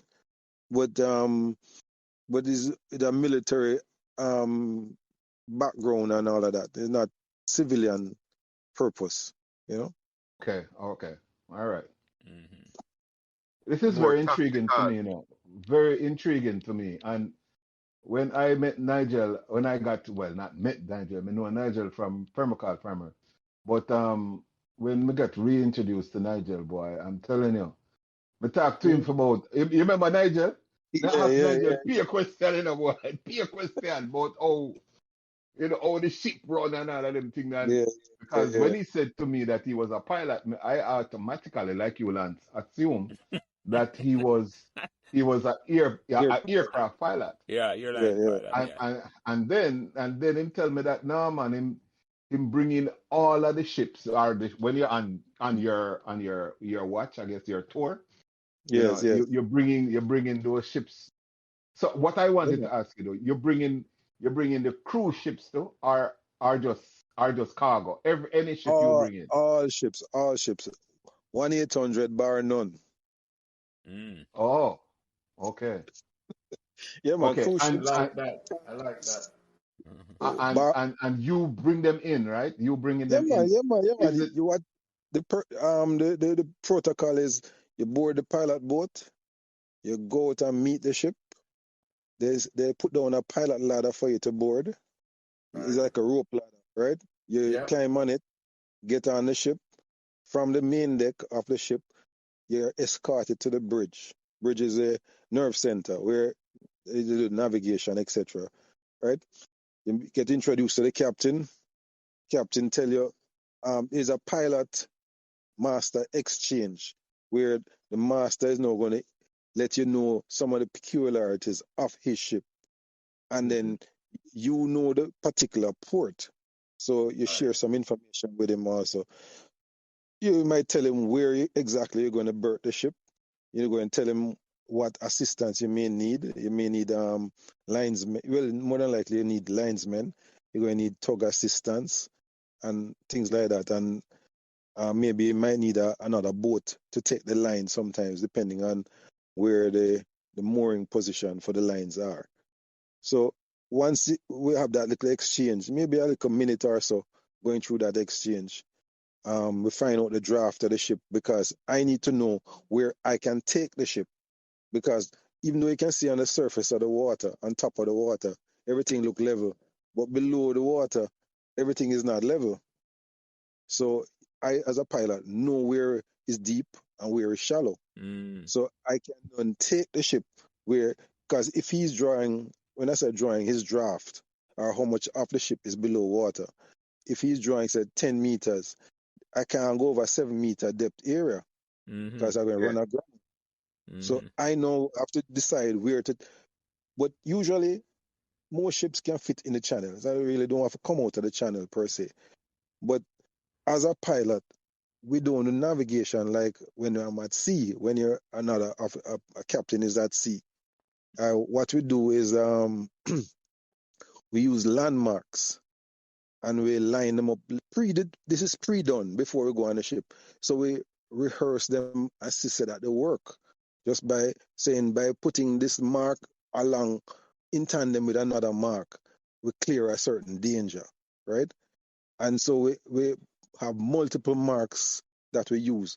So we can just look out on the land, see the marks, and know where the ship is, instead of having to go and depend on the radar and Yeah. plot a position, or the GPS and go plot a position. We don't need to, because we can take action faster than that mariner who going maybe after the fact find out say him aground and plot say him is aground. You understand? So we just look out for landmarks and use those landmarks to clear any danger. And that's how we take in the ships. Yeah. How many of you are there, Nigel, in Jamaica? How many of you exist in It's 24 of us in total, 24. Okay. Right. But we split in two, so it's 12 on at any one time. Yeah. So we work 4 days on, so 12 person will be on for 4 days, while the other 12 are off. And then as soon as the 4 days up, those who are working come off and replaced by those who are off. And are you now like a senior pilot there now? No, I'm still a junior pilot. So you have man in the thing longer than you in the framework. Yeah, man. Actually, some people due to retire this year too. Yeah. So what I wanted to ask you is that after a storm, that not change the sea floor bridging. So is there a way of going out before to see what the storm has done and how much it has changed the sea floor, like bringing stone and sand and silt and all of those things? Does that affect you, or the channel is too deep for that? The silting doesn't happen so quickly. It takes time, right? And part of our job is to do a thing called sounding, where you can do it. Well, it's them have electronic devices, but the older method is have a piece of heavy lead attached to a rope, and the rope is marked along its length, and so you drop it gently into the water, keeping it taut, and you see how much water is available at this particular spot. So we can use that to determine how deep area is. And we usually target those areas more likely that is silted up. But it doesn't happen so suddenly, one hurricane and it's silted up. You understand? But periodically we have to go out and check where is getting silted. And then we advise the Port Authority of where it's silting, and over time dredge. They get a dredge to come in and do the dredge the place. Yes. Now who do the dredging? Or what kind of equipment do the dredging? One big crane, something very big up, just like a bulldozer thing, like. Yeah, it have a device on the bottom underneath the hull of the thing, and them scrape up the material. They actually have suction. It's suction they use, and because sediment or silt is really soft, so they put some high power suction and pick it up. But it now in a liquid form, can it dissolve in the water. Yeah. So they make trips and go dump it. They dump it outside of Plum Point, south of Plum Point, because out there is very deep. So they go dump it there and then they come back. They make several trips, but they arrange with the Port Authority how much they decide where is to be dredged, and then quantify the amount of material to be picked up, and based on that they charge the Port Authority for dredging. Yeah. All right. And then. I'm going to ask you a political question now, and it's not PNP or GLP thing, right? It's just a political I have question. something I'm asking, but I listen, but go ahead. For all of us who live in the foreign land here, we love to go to a place called Helsha Beach, yes? Yes. Which no longer exists. Well, it exists, but it's not in a pristine condition. Not like we knew it. You're right, So right. my question to you is that a result of offshore dredging that caused they put a deeper channel out there? That's why the waves now it don't have nothing for run up on the land, right? It takes a longer time. Is it a cause of the deep shore dredging that happened No. offshore? So what caused it? I think Erosion. the wave action in that area is coming from the southeast, and the reef are close. The closest reef, they are in decay, right? And the reef is what is used as a barrier to stop the wave action, right? So, Okay. so with the dying reef, there's more wave action coming in ashore and removing the sand. That's what That's basically. erosion, really. Yes, erosion, taking over time. You know, you have a problem with that. Set up a time clock. Time lapse No, camera, yeah. right, time lapse camera, right, and you see it over time, just slowly taking it away, taking it away. I have One way, two questions for you, Bertie. Two last questions, and then Lance can run film barrage of 19 questions, right? All right. Nigel, yeah. the wouldn't it be wise then, right, to Hmm. erect a breakwater just off the coast, off the shore of where that maybe Yeah, yeah, about a breakwater and could have happened right there, so and yeah. restore Breakwater. the beach Yes, the a beach at breakwater be helpful. Yes, it would be helpful. Yes, because it would all right. minimize the wave action actually reaching the beach. Yes. All right. And the last question before Lance 19, right, is you can swim? I'm not the best at swimmers, but That's I the always question have. that crossed my I don't. mind. I don't know if you saw on my profile before I changed it recently. It was I want a life jacket. Even when I'm on the ship, I want my life jacket. Oh, but that is because the third officer says a security protocol. That is why you have it on, right? No. Remember, I'm not a third Okay, you officer. can't swim, Nigel. No, I know you're not third officer, but the third officer is making sure that you No, are no, no. safe. No. Is third officer don't have no control over me. When I No, man, joined me when know that, you know. Hear this, Bridget. Me understand, say, you're a big fish, you know. Me know that. Third officer can't even ask you what's for lunch. Me understand that. But is it because of certain safety protocol why you wear it? Or because you well, can't swim? So, Nigel, the bottom line is swimming a requirement for your job? no, it's not. It's not. Okay. But it will be very helpful if you can swim. Yes. I would think Uh, so. But hold on, let me ask and Martin something. Hold on. Martin, you ever go on a cruise yet? I go one time in a brother. I'm saying now go back pan See down, you that, know. you have one life jacket? No. Me stay in a cabin the whole time, you know, sir. no, Only come out but to eat. One time remember we it. go to Because Martin. One time, I mean, that. because Yeah. I'm gonna tell you why. And after this, I'm gonna allow you if you talk. Because me, I on a cruise and the man I tell me now say, okay, we are 300 nautical miles southwest from Key West. Winds are coming out of the waver, and we are traveling in seas of 5,000 feet. So me draw out my calculator now and see say 5,000 feet is 1 mile. Yeah? I mean say, hold on. A 1 mile of water under we right there, so. And from them time the British, me say, me now come for no more You cruise, know, you know. Now come for no more cruise. No, I have. But wow. Listen, one of the main reasons why I wear the life jacket is because I'm transferring from ship to boat and boat to ship. So Right, anything so you can can happen. drop off of the ladder. More risk. right. Yeah. Right. It's yeah. Well, Nigel, that's the thing what intrigued me. I love see when them doing that. So if me there a Ochi and the ship them a come in and them a pilot them in. Me love when them carry out the captain like you are the Yeah. pilot and then bring in the ship. Me love watch that. All Yeah. the exchange because me afraid. Me couldn't do it. Yeah. I have Afraid had to a drop mishap. man. I've had mishap on board, you know. I've had mishap.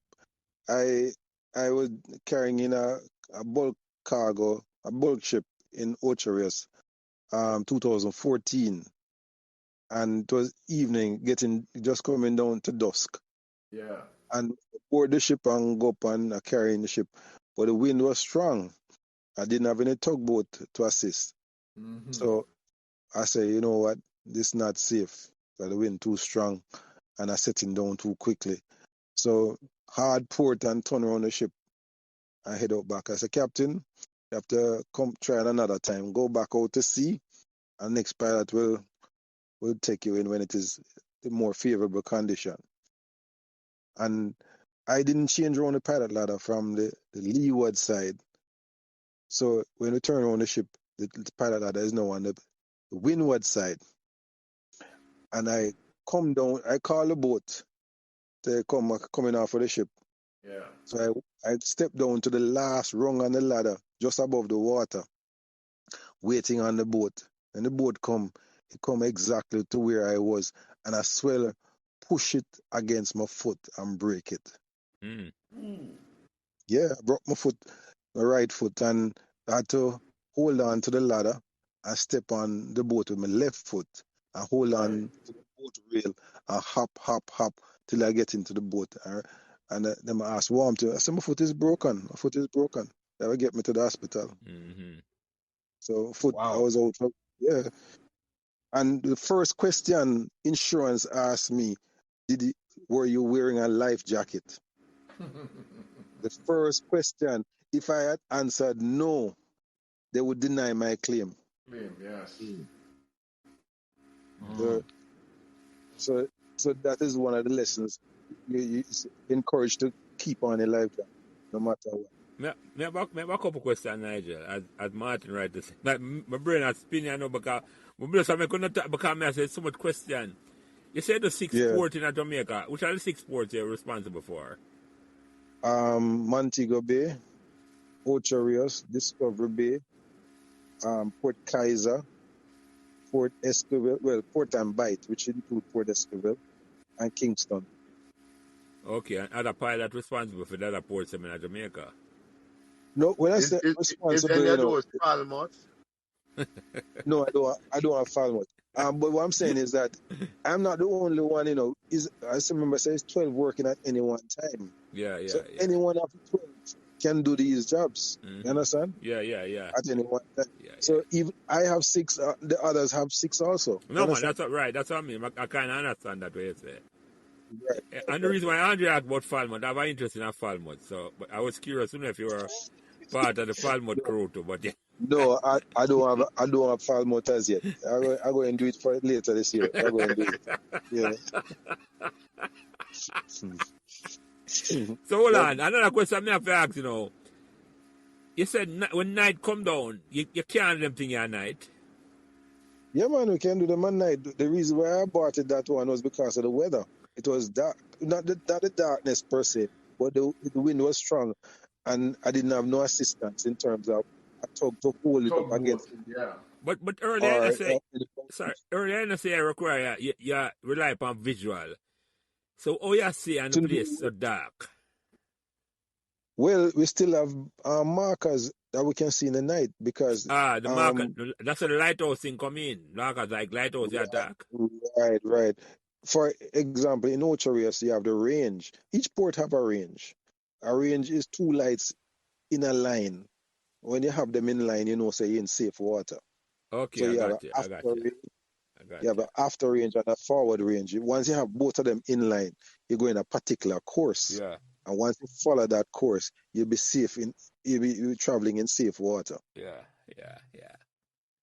This is fascinating. And those are lit at night time. In the daytime, it's just a structure, you see.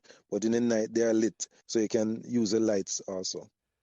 Yeah. Wow. Yeah. I have two other questions before Andre and Tomba will come back to Permacar. Andre and Tomba can, because this is fascinating, Nigel. I keep very fascinating. I keep talking about this the whole night. That's why Martin talk for you for 2 hours. I can't know nothing. But here's my question now. 2 questions I'm going to ask you. Yes. Bermuda Triangle, is it real? Well, I don't even know, to be honest. I know it's a triangle between the states, Miami, Bermuda, and Puerto Rico. So you never been in them waters and worry, sir, to go eat up the ship? No, sir. I never worried. I've been to Puerto Rico. I've been to Dam Rep. Going to Haiti. So you pass through the Bahamas. You know the triangle then, I don't see no problem. Yeah, I never had any problems. The tree will cough in there too. Yeah. And is that which brown your father named Martin? John I see Brown. him John John. Brown. I John see Bro. him John Brown trying to kill his Because coffee. Yes. it's the same man them it's the same man the Jankra them And did that's why ask for Sergeant him. Brown lock him up because I say he might drive the 3-wheel car. Exactly. I know I get it. Yeah, man. Yeah, man. I'm the next question, Nigel, and Andrew and Trumper might have question before we come back to Pembrokeshire. God, this is fascinating, my brother. And I talk about this one night. The waters around Cuba. How Jamaica navigate the waters around Cuba, and has that changed in terms of say like, we know the political thing at Cuba. Just what is it? What the role like with ship when not deal with Cuba? Then may I ask a question away there. You can, well, there's on the north side, the northeastern side of Cuba, as well as the western side of Cuba, you have a thing they call a traffic separation scheme, which basically dictate for safe navigation, ships going north stay on one side of the scheme. It's like a highway, but so is put on the chart. So people going north or northwest stay to the south side of the traffic separation scheme, while people coming down stay on the north, the eastern side of the scheme. So basically, it's like setting up a lane on a road. Mm-hmm. You understand? So you have a space between Bahamas and Cuba, and them say traffic going up, stay this side. Traffic coming down, stay that side. So Yeah. it is separated. The traffic is separated as a result of this artificial thing. You know, when you see it out on the water, it's just on the chart, and you know the demarcation line because it give you latitude and longitude, so you know where it is. Yeah. Right. So you know But where it is. I think Lance is asking about political Right. influences. Like, is there a Cuban space that you cannot enter or something along Yeah. those lines? Well, each country have a 12-mile limit around them border. That's a lot And of sea thing. Lot of sea convention what they set up in Jamaica. Yeah. right. And then from there you have the space between that country and the next country, halfway between is usually the economic zone, Yeah. right? So you have the 12-mile boundary, normal, and then beyond the 12 mile is halfway between you and the next country. So that's why in Jamaica's case, we go way down, we pass what I call Pedro Banks and so forth, because we don't have nobody close by to the south, To the right? south, right? Right. But to the north, we have Cuba. So halfway between us and Cuba is our economic zone. And Cuba, That 45-mile range, and then we say right, if it's exactly. 90 miles. Right, exactly. Right.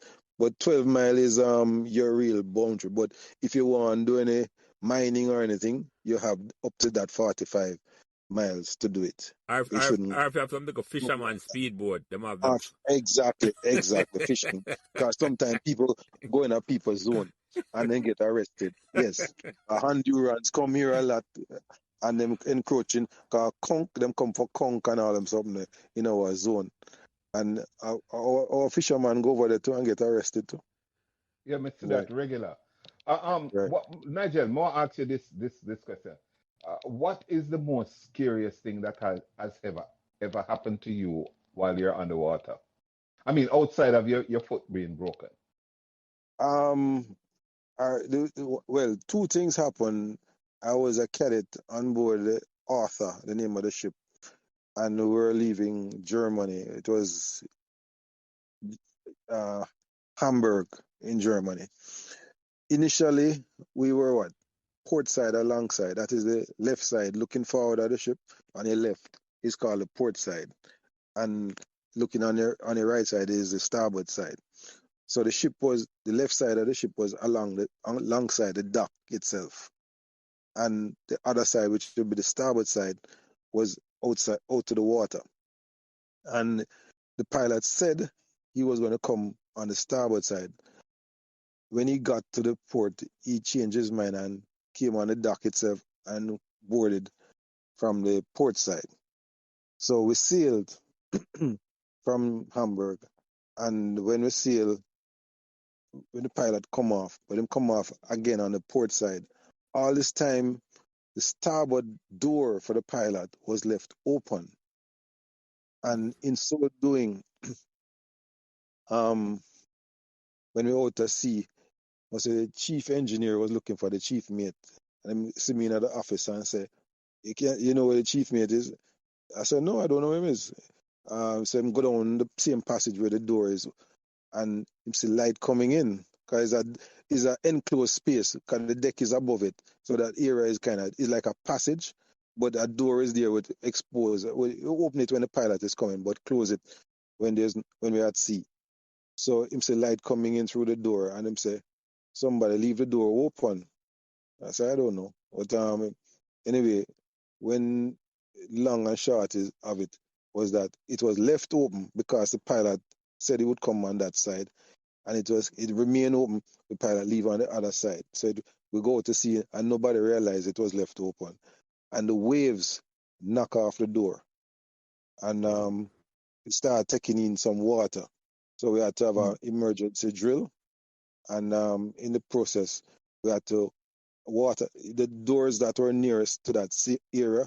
We locked them, and we went to, I think, Belgium. We went to a place, Zeebrugge, and we do cargo operation, because we were planning to go there anyway.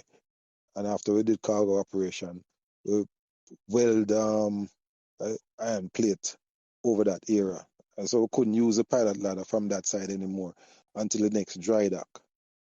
And the next incident was in Cozumel, because I spent 3 months at Cozumel on a ship. I was cadet again, and hurricane was threatening Mexico, and the captain decided, "Say, we're going to ride it out."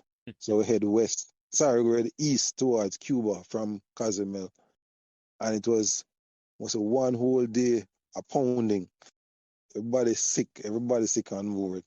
But the scariest part was when the captain, in preparation, asked me to go forward with the second officer at the time to secure the anchor. And in so doing, the ship, like say, the bow go down, like it going to go into the sea.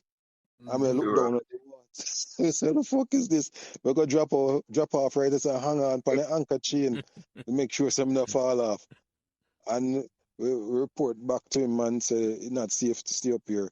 But by that time, the anchor was secured enough anyway. So we got back to the You have on accommodation. your life jacket. Yeah. I've on everything. So it was scary. Well, Yeah. my question for you now is, Martin mentioned the cruise, and him realized that there was 1 mile of water underneath. Below, yes. 5,000 feet of water, Bridget. So 5,000 feet. what did you call that measurement of the amount of ship that's under the water? What is that called? Is it Them, depth? But well, the ship itself have markings on the side, on both Right. sides, right. and those are called draft marks, right? I said the But draft. So how much draft is, let's say a cruise ship, how much of it is under the water? What you is the know, amount? the cruise ship is 9 meters, maybe, That's roughly it? around that. Yeah, that's it. Because human, I mean, I say most of it is just space, It's not heavy. You're not so heavy. 100 pound, 200 pound.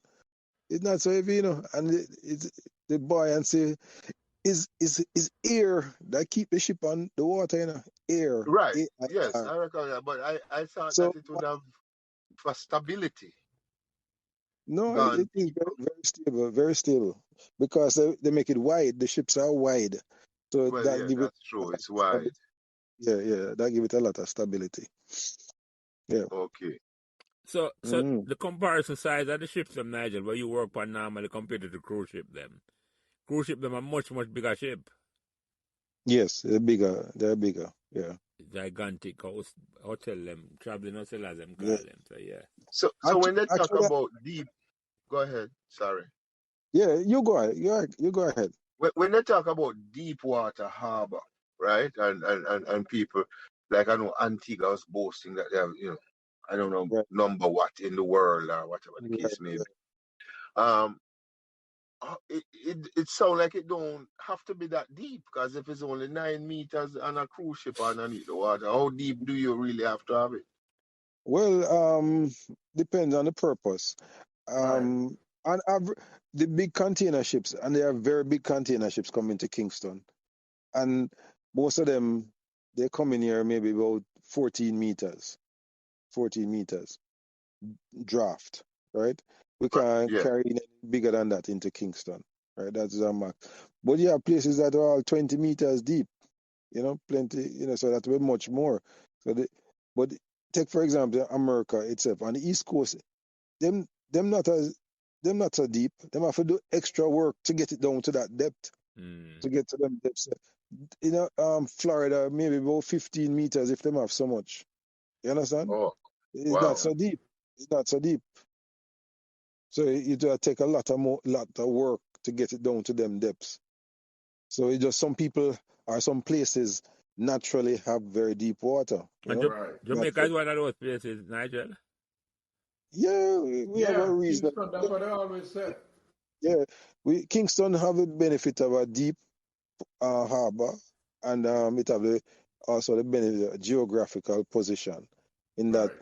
when they come out of the Panama Canal, we are along the route taking you to the States, right? Yeah. And if you want to go Europe, so it won't be a big detour if you come Jamaica. So that's why Jamaica is strategically located at we do transshipment for the region in Kingston. So you have the very big ships come to Kingston, let off the containers. Some of them going to the States, some of those containers, some going Cuba, some going Venezuela, wherever. And smaller ships come after and take those containers to those destinations.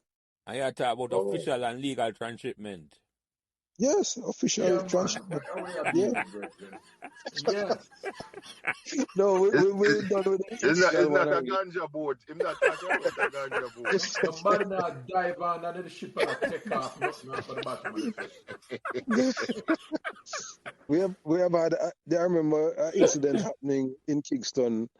I think it's when I was on a tugboat. I don't remember now, but a diver, well, a drug person, him go check in. Him leave him family must in Clarendon and go check in a back road into a room, a back road, change off, and the Causeway Bridge somewhere in that vicinity. Him go in the water and make him way around into the port, right? And it seemed as if a ship sought him out and float up some a day or Wow. so after dead. And Wow. when them investigate, them realize say him have dive equipment and so forth. Him family checks him was just coming to Kingston to make a visit to some business and come back. But they never know so him was involved in them something like. And Them he might just the one on the fine. right. What they would do is pre-weld some Right. studs on the ship, pre-weld them, right? And based on those positions or the studs, they would build a canister and load it. And Yeah. then the diver would come and just push it up and bolt it on. You understand? Yeah. So the Yeah. studs are already in place. So it's just the alignment now for the canister to go up and meet with the alignment and just bolt it on and tighten up. And that's it. So it's not a long, so maybe one or two, or maybe one can do it. I don't know. But that's how we realize. So And contraband was quite easy to attach to the ship. right. So because of that, the authorities wise up, and if a vessel is leaving Kingston and going to the States, it has to dive before it sails. So authorities get a proper diver to go and check, and he must sign a certificate say the vessel is okay. There's no additional attachment underneath the ship before it can sail to the And just state. out of curiosity, because I know that usually wherever there's a ship or ships, there are usually sharks, because feeding and all that type of stuff. These divers, are they in cages or them just? No, they're not in cages. Them go down free. Free. Oh, They may, in some instances, I know in Port Esquivel, there are crocodiles in Port Esquivel. And sometimes them go down there and they will carry them spear gun with them in case the crocodiles come near them. But apart from that, them not have no other equipment to protect The themselves. crocodile coming out of the salt water, Nigel. Yeah, Yeah, you can remember. Yeah, man. Them have some crocodiles in Esquivel, and Yeah. Esquivel is. I don't know if you know Portland Bight, but Esquivel is the furthest northern position of Portland Bight. So inside there you have rivers emptying. it's brackish water. Brackish, And yes, Port yes. Esquivel, just remind me, upon the north coast or the south coast of Jamaica? On the south South coast, coast, on the right. south That's how I coast. figure. Right. Yeah. When you pass Old Harbour, Yeah, out of Lionel Town, where you attack. no, in the gone so far. Yeah. Before you get you're in Jamaica, right?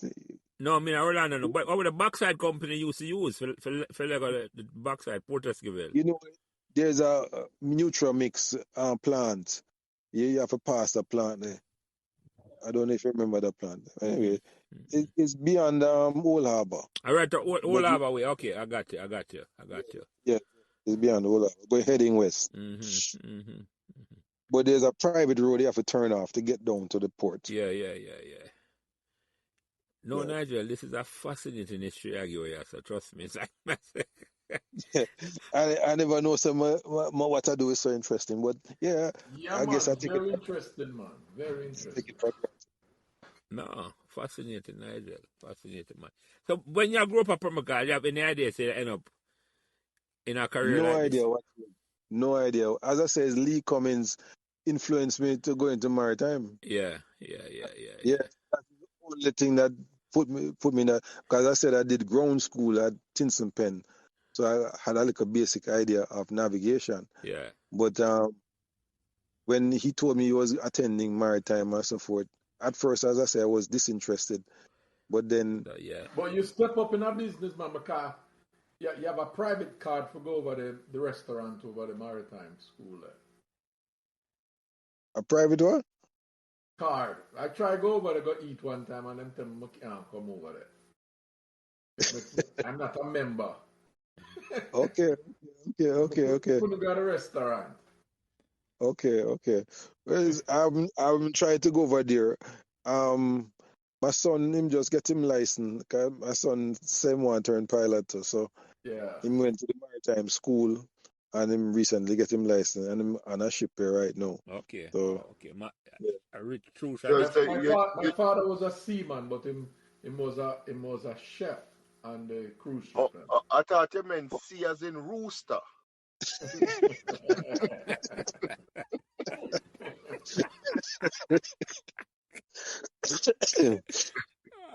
yeah, man. I couldn't resist that one, dear Tompa. Sorry.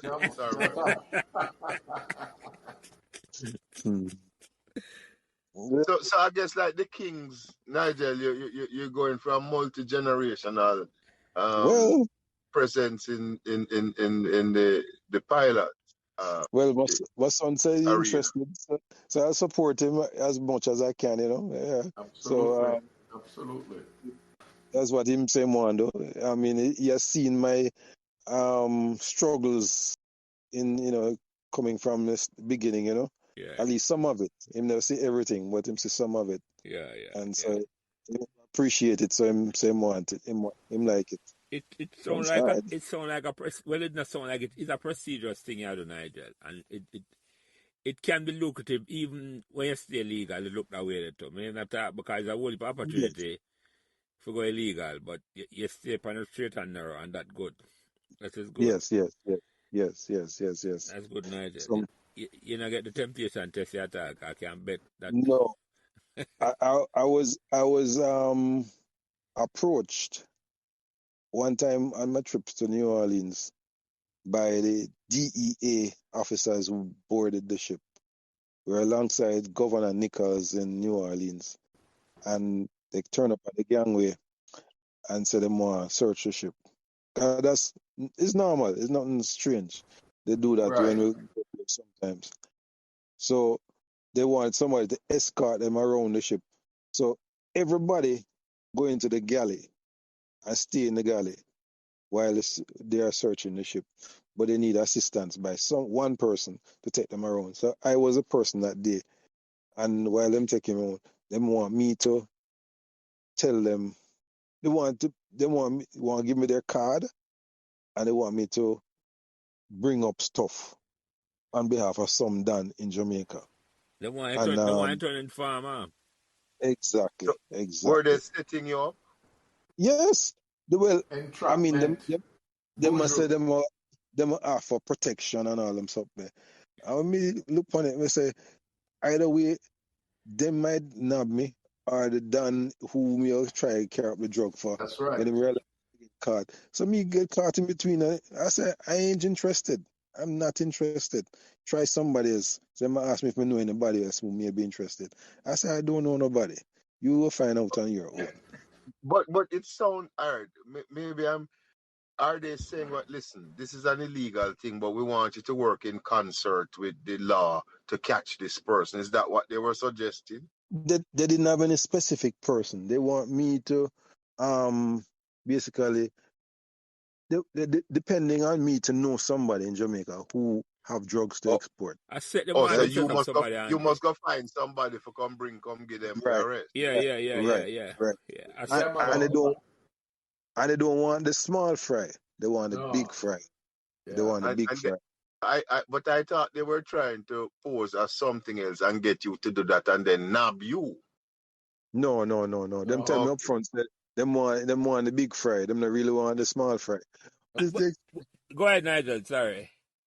I'm just saying that is my experience at sea, you know, in a nutshell. No, man, that is a fascinating story I have to tell you, Nigel. Trust me. I mean, and you have a whole part of history that guy tell about how the land come about a Francis land from Boulevard, come straight across. And you have history about that. I never know that at all. I did not know. I just know it was Francis land. But he never make pilot Francis himself at all then. No, but I see his that picture. was an earlier question. Yeah. Go ahead. Right. Sir. I see a picture of it. There's a conference room at the office, and in that conference room, they put pictures up of former pilots, and his is among them. Yeah. So I know what he looks like. I looked like. Yeah. Yeah, he was a scary looking man to say. Yeah. Yeah. Him eyebrow them unkept. Yeah, eyebrow them. That's a striking feature on the picture. Him eyebrow them thick, and it's them when east, west, north, and south. The eyebrow them. Yeah, man. Yeah. No, Nigel. So back to Pembroke, you know, where you say you moved from Pontrypan or to Carwina in the 1980s. Right, 81. Yeah. 81, 82, Yeah, and you go Calabar. You said you from Pembroke primary to Calabar.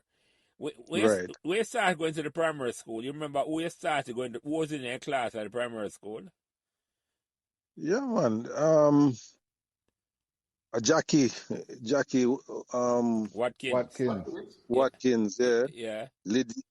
Courtney Facey, Lydia Weir, Raymond Thompson, Wayne Thompson. Right. Hey, don't forget about Lydia Brian Walters, Visha Tolan. The boys were 1/3 of the girls, 2/3 of the class was girls. And that's a good thing. Yeah. I said Audrey Martin. Who else was there? You know, some girl in that class, some Indian, some grub them the name Thumper. Colleen Grub. They weren't in the first grade with you. They came later. Yeah. They came Because later. Colleen Grubb was at St. George's when I was at Aloysius. When Tom and I was at Aloysius. Yeah. Colleen Okay. and they were at St. George's with my Right. cousin Ingrid. You remember Ingrid, Andy? Yeah, man, I remember Ingrid. Right. So Ingrid was at St. George. She was a classmate of Colleen Grubb. So before Okay. so Ingrid used to come to visit us in Pembrokeshire, and I used to walk her around to Colleen's house before Okay. Colleen started going to primary school in Pembrokeshire. A Pembrokeshire, which Okay. part of Pembrokeshire used to live, Andre? The grub them. Lasquinet. Oh, Lasquinet, yes. yes. That's Yeah. right at the Yeah. top of Before you get right to at the top Prince. of Patosi there. Yeah. Oh, Yes, yes. No, yes. man. No. Them never Much live closer over to there. Brian, closer to Brian. Yeah, Closer then to the Brian. Patosi that. Them They used was to live right before you round the get corner to from Prince, Patosi. man. Yeah. No. They were when you're coming from Flamstead, you reach Deer House before you get to Prince. No, man, it's that me beyond. I say, man. It's No. beyond Prince. It's beyond Prince. It's beyond Prince. Grub them used to live right round the corner. You could have leave from Brian them house and Yeah. throw a stone go by the grub them. You When understand? Round the when corner upon Lasquinet. when you're coming from Brian, it's maybe about 4 or 5 houses down on the left hand side. Not so much, you know. They did live on the left hand side. No, Yeah. well, Coming from Brian, it will be on the left hand side, about 4 or 5 houses down. yeah, they live on the same side as Prince. How much sister are them? Yeah. 2, I think. Oh, Angela and Colleen. Okay. Yeah. There was another one. I got me a There think is? up, but there's a younger one too, I don't There's 3 remember. of them now. There may be, I don't know, but it's just the 2 I remember. Yeah. I wish him in your class, so our younger class, the Thompson, them, Michelle Thompson, and where our sister the name No, it's not. You're talking about Cheryl Thompson. Cheryl Diane Thompson. Thompson. Yeah. No, but they were older. Cheryl and Sandra. Is their brother Right. Wayne were the class? Wayne was a younger one, right? Younger up at 3, yeah. Okay. Sibling. On the run past Lydia Weir. Where Lydia Weir that all? Florida. She used to live at Carwina. Yes. Brian would I know that Nigel, Brian never did say no with them there. Yes, Brian said. But Tompa, I would think that you see her. She's in South Florida. She hung out amongst Andre them. But probably see I know you realize that. Yeah, she and Roxanne was living in that. You remember that community? I tell you, across from Royal Palm. Yeah, Town Gate.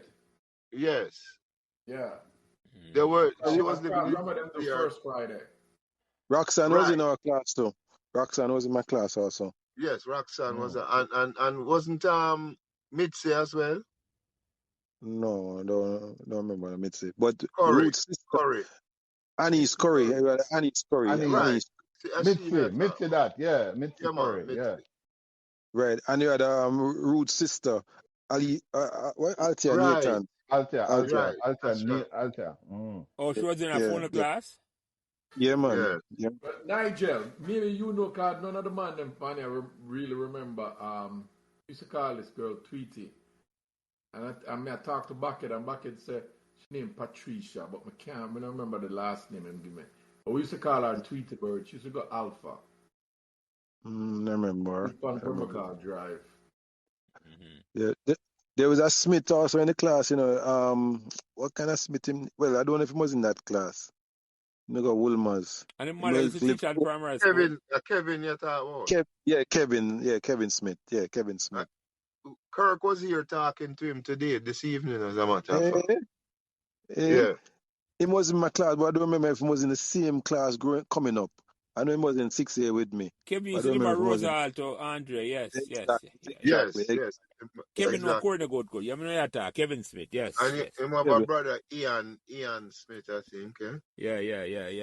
And Paul Knight was in the class also. Exactly, Paul. God rest his soul. Yeah. Paul Knight. Yeah. You know that Paul Knight and the Champagnes, Bumps and Joshua were cousins. No, I never know that. Yeah. And Nigel Champagne and Joshua Champagne. Yeah, Nigel is Bumps. Yeah. Joshua was my classmate from the 4th grade. Right. So is their mother at the school, a little prep school? Yeah, man, and then she used to have the polling station around the Right, election Yeah. right. Yeah. Yeah. And she Yeah. was also the post mistress at the postal at one agency. point. Yes, Yeah, at one yes. point. Yes, yes, Well, the postal yes. agency down beside David Right them up yard. Permacal.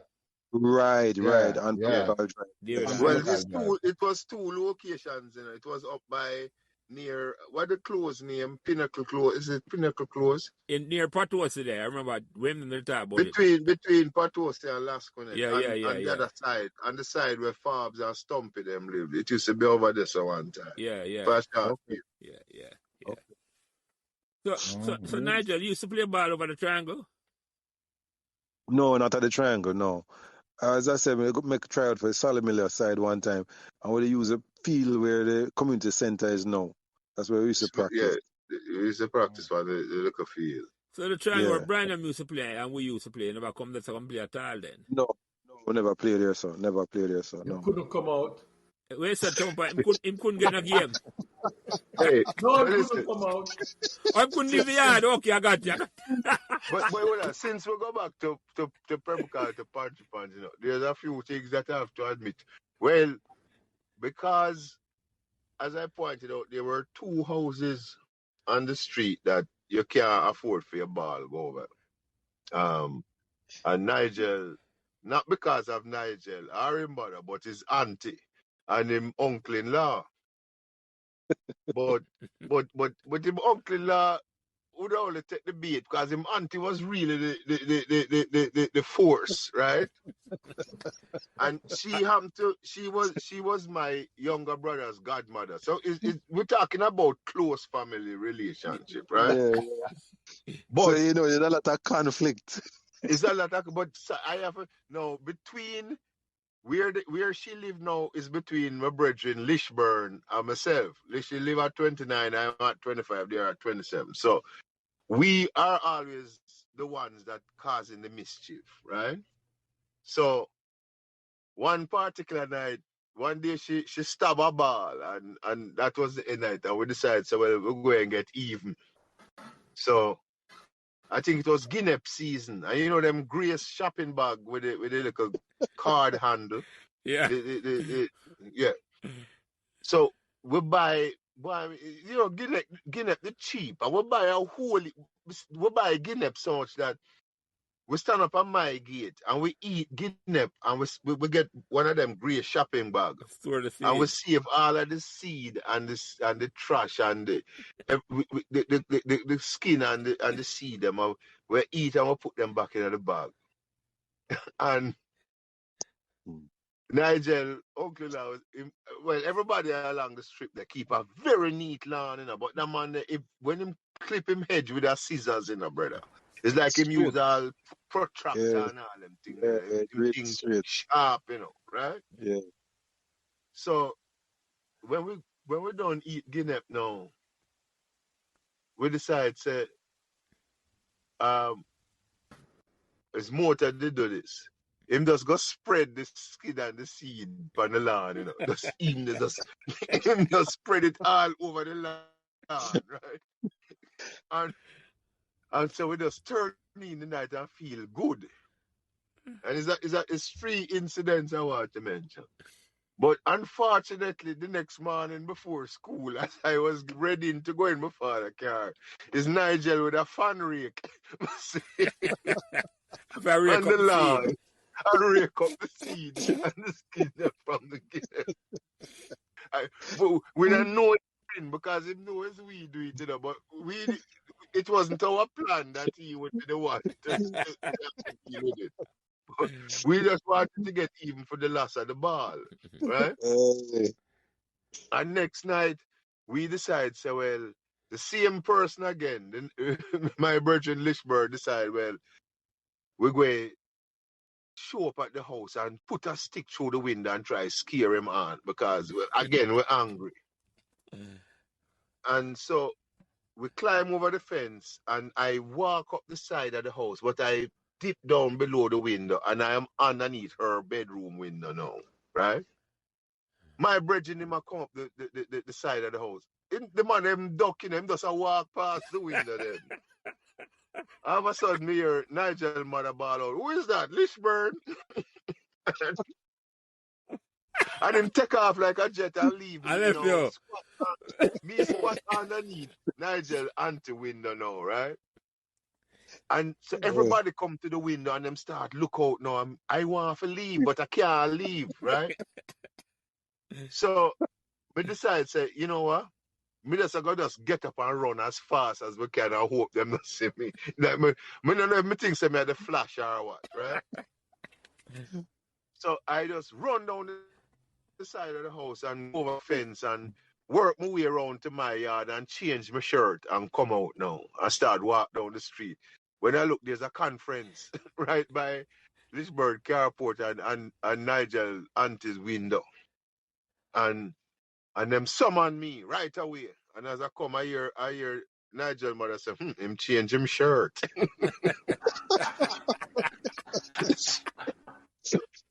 so obviously she saw me.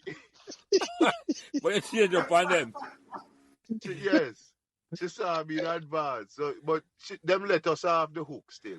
But the one now that really strike a card with me involved Jack Spur. The same ball incident again. Another ball gets seized and we decide, so this time we're going to stone the roof. So I collect about a dozen stone and put it in my room because my room was right next to the kitchen of Nigel house. To that side. So Jack Spur and myself outside till late and we say, all right, we're going to turn in now. And him say, yeah, man, he must start pelt the roof now. and so when Jack Spur go in, me just acknowledge my father now and say, all right, good night, daddy. I'm going to my room. So no sooner than I lay down, in the middle of the night when a stone drop on a zinc roof, nice. It's quite a racket, And so because the zinc of a pitch, the stone are roll down the zinc. So you drop bam, bam, bam, bam, bam, bam, and roll down.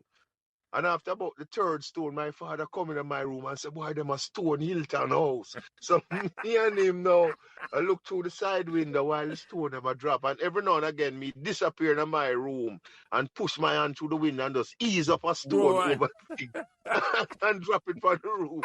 So whole night for about maybe about hour and a half worth of stone in. The next morning, bright and early, because whenever anything like this happen, it's two houses get blamed, my house and Lishburn. Here comes Mr. Hilton and Mrs. So that's Nigel, auntie and uncle-in-law show up early in the morning to complain to my father. So, well, I must have something to do with that. My father, somehow, my father could point out that it was him and me looking through the window while the racket was going on. Could not be so you. I had nothing. Perfect alibi. I had nothing to do with it. Hey, John. Yeah, man. In my line of business, my line of work now, we would say confession is good for the soul. It's good for the soul. It's very good for the soul. It's cathartic. It's cathartic. I know you feel at ease come off now that Nigel. Oh my gosh, man, it's such a weight. I know, man. The Bible can't lie, man. It can't lie. Confession is good for the soul. Hear what I counting on now, Martin. That Joe is that we affectionately call Nigel's auntie Joe. Because Joe for Joseph was her last name prior to marriage. My hope is that Joe never listens to this podcast. she's 90 and still strong. Yeah, I know, and I would like to come visit her the next time in Jamaica. So please do not play this podcast for her. No, but this way I go visit her. Andre, just make sure you get a football go here. That's all. Make sure you get. I remember another. Put it in a trophy case. Yeah. I remember another. Holding it up with some stone and hold it up. Yeah. Go ahead, Nigel. I remember another incident where my uncle was mowing the lawn, the outside lawn, the sidewalk. The type of lawnmower where you push and the blade Yeah, spins. Yeah, man. yeah, And yeah, and What? the blade them sharp, so the Yeah. grass What? them cut nice and even. I'm there push and see him Guyard Silvera guy come Yes. down and him say Pops, cause Pops I used to call him Pops. Yeah. You use up your last ounce of strength. And Push him the get road. man get vexed. So that incident it kind of died down, but later in the evening now, Lishburn guy and others, remember everybody who was there now, sitting on the Myself, fence. You were sitting on the motor. fence, Yeah. divide the two properties. And Pops got put on the garden hose. I started wet up everybody, wet up everybody, soak them. And Lishburn was not going to have any of it. Lishburn turned back the hose on him. I Yeah. mean, we put on his hose. Lishburn will Yeah. put on his own hose and return the same. And then my little cousin, my Richard. uncle, Richard, I come outside. Him see the little excitement I go on and come outside. And Lishburn turn the hose and soak him, So, and then my aunt get involved because I say, John, what happening? Because him actually named John Hilton, So him Yes. say, John, what's happening out there? Then wet up Richard. And Richard suffer from asthma. So he Yeah. said, look what you cause out there. Pure excitement. Yeah, She man. turned to Lishburn and said, "You're wetting up the baby here, Lishburn. Him should have drowned." Yeah. I remember that evening very well. Yeah, man.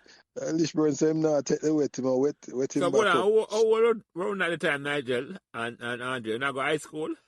High Yeah, school, man. It's time. a high school. It's Well a high enough, school. well enough fair flex you must have taken an authority. You not take no check at all, major. No, well, I wouldn't have done it, but Yeah. we were just there as bystanders. Lishburn, who's the neighbor there, I don't know what got into him. He was like maybe 4 years older than me, Yeah, him a right? little older than us. Yeah, a little older than us. But nonetheless, that was just like the straw that broke the camel's back, I think. You must say Because enough. enough is enough. Yeah, man. because Pops was like that, Pops would get under your skin, Yeah, man. You Nigel, I want to ask you this, Nigel. You do remember when me come out Permacal Primary? I remember in the class, but I don't remember exactly when you came. Yeah, man. I come in a 3 year. In a 3 year, I come. 3 year, Miss Sutherland. Yes, yeah. Mr. Lance, teach. Come in a 3 year. Yeah. Yeah, because I did start my journey from downtown school. Yeah. Okay. Miss Sutherland live in Permacal too, didn't she? No, you and then. Oh, you she ain't and there. then. Well, you and then you. And she had a son named Richard Sutherland. And Right, he I came- remember. And a younger one named Philip. Oh, I don't remember that Yeah, man, time. have a younger brother named Philip. Yeah. Okay. Richard, you got Calabar, I think. Richard and I were in the same class together, a Permacal Primary. Yeah. Yeah. So Nigel, you see man like Denville, and the man I that we see in our class. Denville, occasionally I see him. Occasionally. I see Denville. But in a Kingston still are what? Him still live over Jerusalem. Remember? Still? Yeah, Wow. no move from there, so. Him live the same place. Yo, we attack over 50 years. I mean, Remember enough years that, brother. Yeah. Yes, a lot of years. Remember his father was, I don't know if he was a plumber or what, but his father come to school on a few occasions. Yeah, man, his father deceased and him still live at the house. Mm-hmm. Yeah, man. Mm-hmm. But him work at telephone, the telephone company, I think, Flow. That's where him work. Oh, work with Flo. Okay. Okay. One of the classmate that from primary school, Martin. Yeah, From Permacal Primary. So I'm like, me leave Permacal Primary in a 5A. Right? Me come from 3 to 5. And as you did know from Meadowbrook memories, so I guess I did have the trauma already with the name finding at the You name the coming on the common entrance paper and all. the common entrance paper. Yeah. Oh, so you had yes, you mentioned you had the same experience as I did there, Martin. Yeah, man. That was trauma for me at Permacal Primary, you know, brother. I tell you, And the music, me come to You school the couldn't have a morning, worse experience, The man. Monday morning, me can never forget it, man. And every man, I say which part them I go. Them I go KC, like Courtney. Courtney I go KC. Next man I Yeah. go a next school. And I just and some man say, where you go? I say secondary, Yo, yo, that was Yeah. demoralizing, brother. Me Yeah. I tell you, It is. It is. Yeah. But let me ask you something, Nigel, because I listen to you now, and I say you have fond memories of Permacal. Now, why do you think Yeah, man. Permacal, you have such great memories of Permacal, even after all these years? Boy, I don't know, but I was a very playful person growing up. I just want to play. Because many of them reports them, that's what the teacher them say. Nigel plays too much. He needs to, he has the ability, but he needs to settle down. And, and you it too? just, yeah, just pure ramping with the fun, pure ramping. I tell you, yeah. When I got serious about schoolwork, when I got to high school in Fort Farm, Calabar, I Wait a was minute. serious at primary school. Yeah, I see everything Nigel. I will never repeat for farm at the start of the work here. Yeah, Not no mean nothing to me yeah. at all. But there I was a lot of distractions along the way to take you away from the focus there. wasn't focused at all. Between gig and marble and Kite Yeah, and all too that. many remember things. the hose wheel. Yes. Yeah, man. What's it? And sometimes have to make, Yes. if you look, you find an iron wheel to an iron wheel. Yeah, for real. Malcolm down the road, Flamstead. Remember him used to Yeah, build man. some wheel. We and Malcolm. Malcolm, yeah, and all them things. Yeah, man, we used to Well, enjoy ourselves. one time, my mother sent me Cricket. to Mr. Runcie, and as I head off to go to Mr. Runcie, when we look round the side of the house, is Nigel that with a ring, a task to marble. So so when you leave your house, You don't have to go no further. You don't have to go no further. you understand? Enough beating me get. Enough beating me get. My mother said, "My God, shop. I'm a man I play marble and stop and Yeah, before you look, I'll 2 hour run off. You yeah. I just see him side of the house and my hand underneath the window, and it's him one round there toss the marble and Yeah, I'm practice. gonna take fastest and stuff. And so when you leave your house, every time you see a youth walk, every step you make you hear the rattling of marbles in him pocket, right? Yeah, back in the day, yes. So me have my marble them in my pocket, and me climb over the fence now and get involved in a ringers game. And at one point now, me line up a thing now for go make a knocks and me see a shadow. It's a belt. You can see a belt, because when you're a youth, a belt cannot be It's you. disguised. Whether Yeah. there's a mirror or is a shadow on a wall, when a belt appears, you're sensitive to it, And when me look up, is my mother with the belt coming down on top of me as me line up the shots. And when we move the belt, just scatter marble all over the place, marble.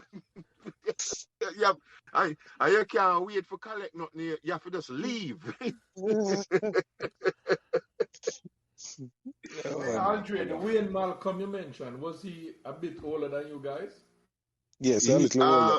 He was a little older, and he had an older brother named Dan. Used to work at Dynamic Sounds with one of the Riley them. And if you didn't know the Riley them, Vincent and Carl. And his father was a police. Yeah, and I think Wayne was epileptic. Yeah, he was epileptic. Yeah. Nigel, And he had a sister. Yeah, go ahead, Andre. Yeah, my question for Nigel. Yeah, sister, I think it was Dawn, if I'm not mistaken. Mm-hmm. Yeah, go ahead, Lance. No, okay. You mentioned Dan. I mean, I said next Dan from Pembroke. Yeah, it's another Dawn, yes. Yeah, me don't want to ask Nigel if you have any memory of the driving theater at Boulevard. Yeah, I remember it. Everybody must remember that. Yeah, I Man. remember it. Yeah. Boulevard driving. Yeah, I remember it. Because it would be on in the nights, and so sometimes I used to go church, Rehoboth Church. Yeah. And sometimes Friday evening, like have young people's meeting at church. Or sometimes we'd walk out to the boulevard to take the bus, and we'd see the theater. And yeah, man, I remember it. Yeah, man. And there used to be a cane man out there. We used to juice cane near to Oasis Club. Yeah. Oh, yes, And, man. yeah, it's a juice. Him have Nice a cane cane juice. machine, him juicer. Yeah, exactly. Yeah, It yeah. grind. Yeah, I Yeah, remember. man. You talk about that, I remember. Yeah.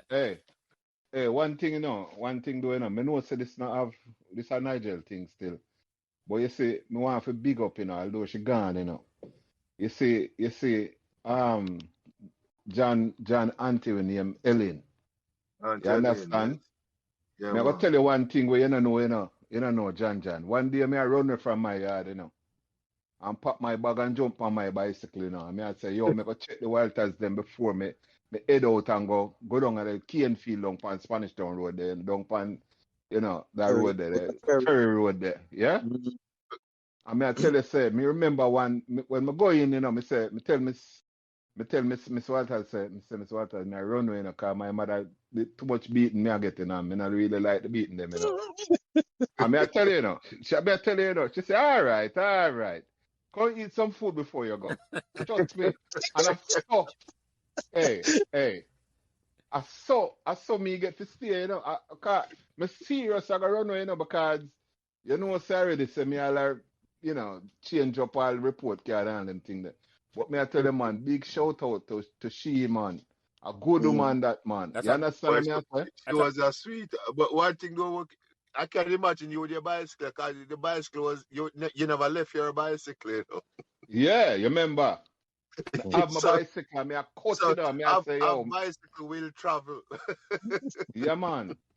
And me done plan out to me I go ride down Boulevard and just cut down pan ferry and just ride until me can't ride no more. But then you say, but we not gonna get no food like this when we go. Yes, man, that she look at me and she say, all right, you can run away after, but go eat some food. Trust me, man. And when she done start, night I come down now, come here and say, yo. You can't ride like that. Yeah, me never think this through all the way, star, because You call it out. yeah, man.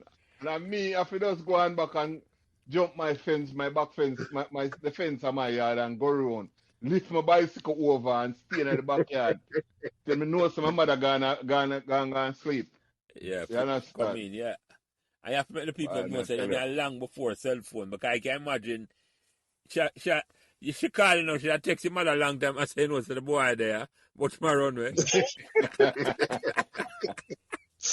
All right, man, all right. Run way after you get some good food feed first. Yeah. I tell you, man. That me, yeah. a sterling memories me of her, man. You understand? Yeah. Sterling. Sweet, yeah. So, Nigel, you talk about your sister earlier. She did come up from Pembroke later, as you said. So she not have the memory of Pembroke like what you have.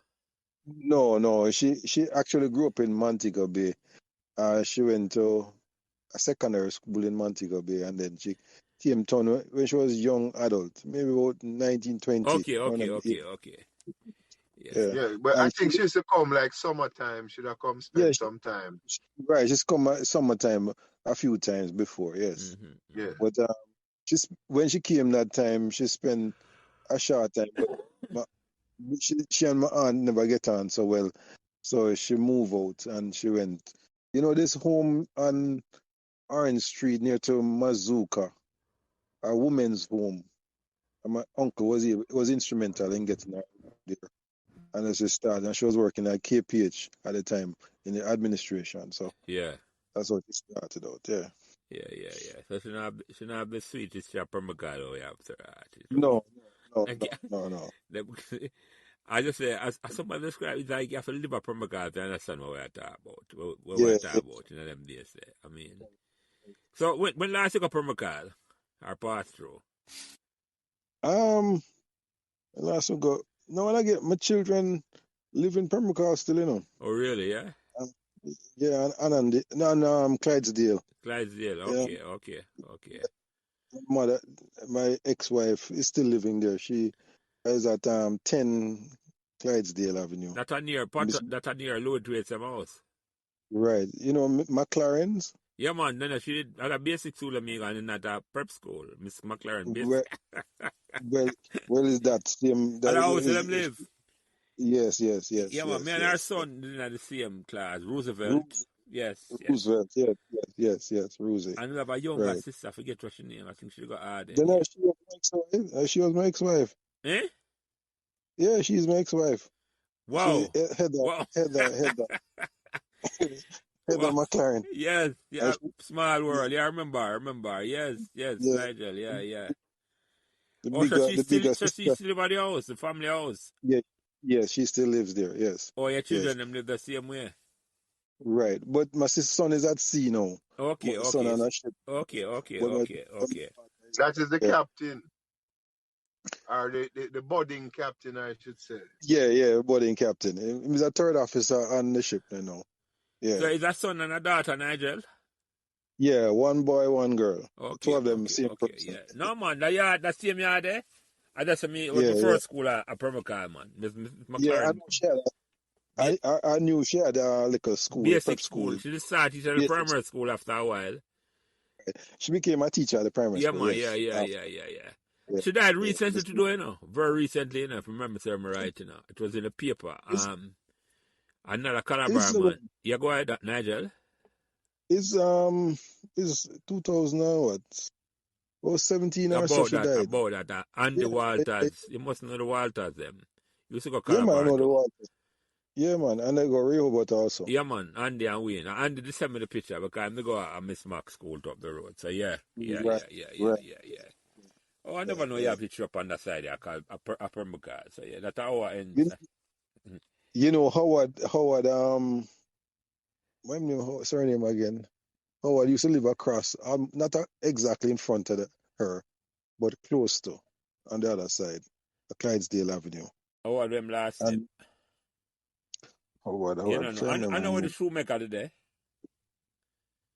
His second house on your left-hand side going up. Yeah, man. I know those man. But I think I just said the shoemaker today. Martin would know the shoemaker. Martin would know the shoemaker around at Clydesdale. So. Howard Morris. Morris is his surname. No, I don't think so. Yeah. Howard Morris. Morris is his surname. Yeah. So Howard used to go to Rehoboth also. Yeah. And we go watch a football match at the big field at Permacar. And we see Howard and Heather and another one, Desmarie. Together, I didn't know Heather or Desmarie. Who is that? His sister? Desmarie lived on the avenue. Yeah. No, she lived by between Calbeck and Clydesdale. There's this little avenue there, so. Yeah. Chesterville. Chesterville. I feel that about it this man. I rode at Chesterville, Nigel, yes. Right. So at the corner, that's where Desmarie used to live. Right? And Heather lived at 10. And Howard lived at the second house on the left-hand side of Clydesdale Avenue. But only Howard I knew. Mm-hmm. But we see the two of them, and the two of them look young girl, so they look nice. And so I'm going to start talk to Howard and try to get information. And Howard give me her information, and the rest is history. The rest is history. Yeah, she start check her. When we're going to see, we was still at Jamintel, and then afterwards we got see and thing, and we kept in touch until when we come back home. Now we married to her in 95. Yeah. And I have the two children. Yeah. So we're Roosevelt now. That's Rosie. This distressing to hear to know what's going on with him. He's not doing so well. He used to do like a security. Yeah. I don't know if he's still doing it. And he had some misfortune where his father will him some land and a house was on it, and the house allow him auntie to manage the rental and to take the money, and the house going into disrepair. This is in Lawrence Tavern. Yeah, and the house that's where his father come from. And the aunt inveigled him to sell it to her daughter. Some small money. and him get excited because him never realize the value At the of the property. place. Yeah, and one big mansion upon the property, the know, for Lawrence Tavern. Mm-hmm. And So they trick him. trick him. They aren't trick him. And he was doing like a security work. But fortunately, where the St. Mary's Church is, down that road, Up he had Moran another to the aunt. attack. Yeah, Is off that Moreland Road. Headley Headley Avenue. Avenue? Headley Avenue, Nigel. Yeah. Right, Right and come beside back it to there, the yeah. You boulevard. carry back to Right, come Roseland, back. yeah. Right. So on that avenue, he had an aunt. She died. And I think he's there, so he must have live in. Okay. I think that's where I think him get that house. Yeah. So him kind of Yeah, get something back. Him up on the Yeah. foot back, yeah. Yeah, Not yeah. the same thing, but so Yeah. when you had gotten married in '95 to Heather, were you living in Pembroke Hall? No Where man, did no you live? man. Where I was living in Marley Mount, Old Harbour, close to Old You Harbour. were in Oh, wait, you have set okay. up your house. I got you, Yeah. yeah. But I was living with my mother in Old Harbour. So Yeah. what I decided to do, I actually stayed by at 10 for 1 year. And then I bought a house over Helsha. Mm-hmm. I moved to Helsha in 97. 97, Okay. yeah. And that's where I was living after. Mm-hmm. So my mom remained at Marley Mount, and I was living at Helsha. Okay. Earlier when me talk, Nigel, they talk about some people that own bus span Clydesdale there. I can't remember what the name was and which part of Clydesdale. Not the same part. You remember them? It's the Reeds. Is Loxley Reed, the guy name. It was the second house on the right hand side coming up. I go up. Second, yeah. The same Across side, from where under the pan.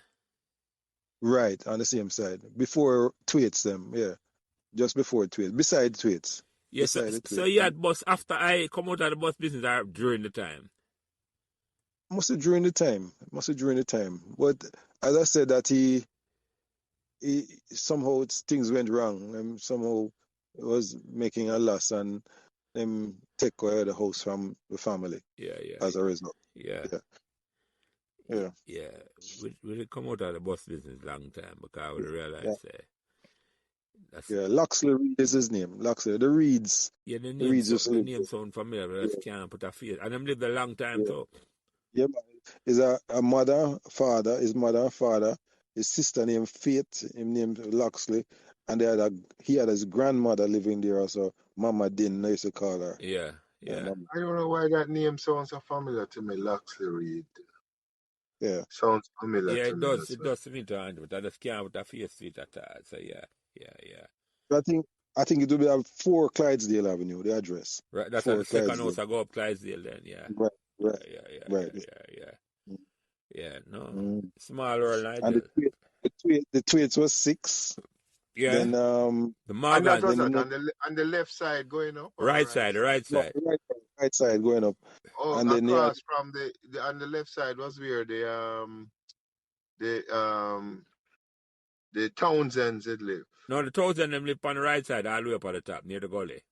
Is the right side them they live on? Yeah, man. All the way. At the last house before you go the gully way. The last house. Yeah. They live on the gully bank. Yeah, right at the gully bank them used to live. Okay. You know where I thought, Nigel, the Townsend them? George Townsend used to go You remember Paunchy? Right. You remember Paunchy, Nigel? Paunchy. And Zebby. Yeah. And Zebby, yeah. You remember the dread name Zebby, Andy? I don't remember him now, no. I don't remember him. Just the name, certain name I remember, Naphtali, Zebby. So Zebby was Peter Zebby, that Paunchy younger brother. And George Townsend was the youngest brother, I believe. You're right, Tumpa. It look like Nigel could come out at all, No, they remember. Remember, say that well, when I started, I never used to deal with Clydesdale at all before I started talking to Heather. Yeah, that was a long range. You have to walk street for reach up. Yeah. And if you not walk street, you not reach. Yeah, that's a fact.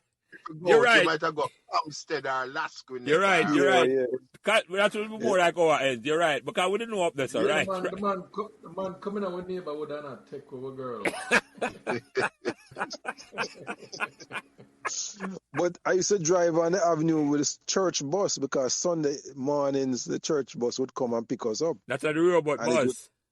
Rehoboth Yeah. bus, yes. Yeah, But, Yes. but listen, and that bus, you know, is when them get the new bus now that the youth them start get a running at the green bus, the old bus, you know, cause before that, you know, the elderly, I forget ride, them get first preference, you know. Yeah.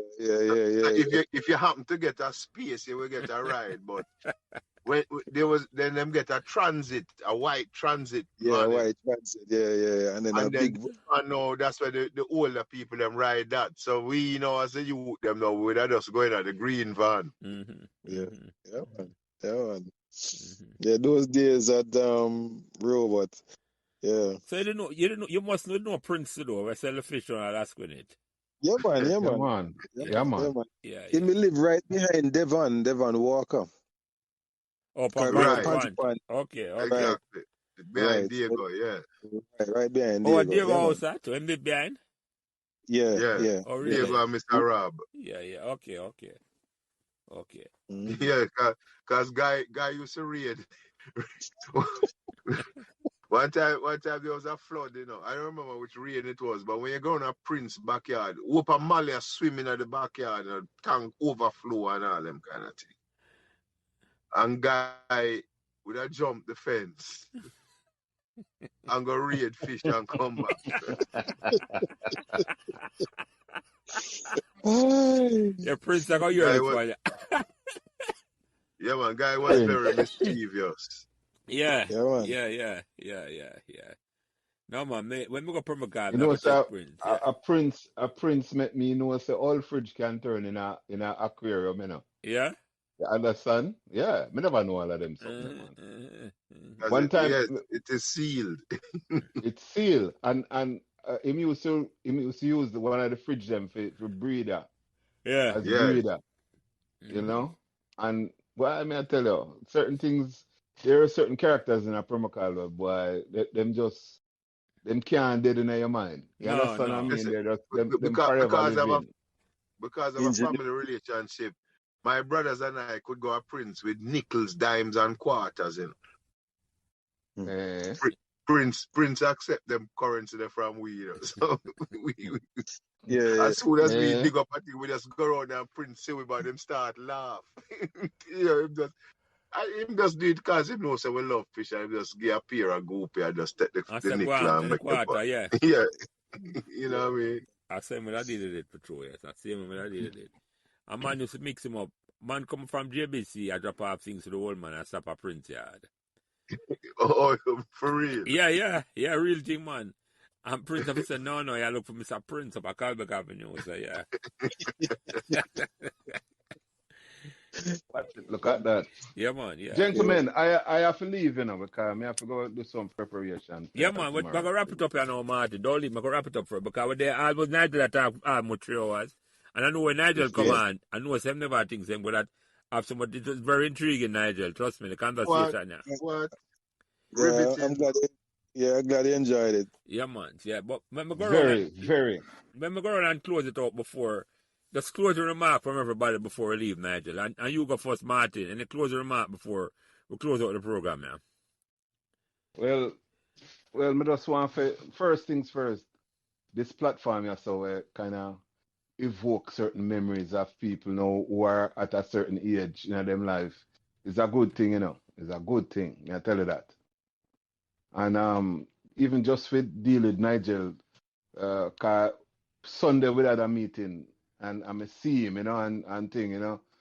I'm glad. And all of the memories, the longer me talk to him and other people in the class, Jackie and Courtney, and the memories just come back about Permacal, and Permacal will always have that warm feeling in my heart, you know, because that's where my formative years were, you know what I mean? Mm-hmm. And the richness of Permacal in that era with so much picnic, a whole picnic there in Permacal, you know, I want to understand that, Oh And gosh, and it is the same fuel that is fueling us right now. So that we can able to talk to Nigel and even Yeah. see where Nigel I do know.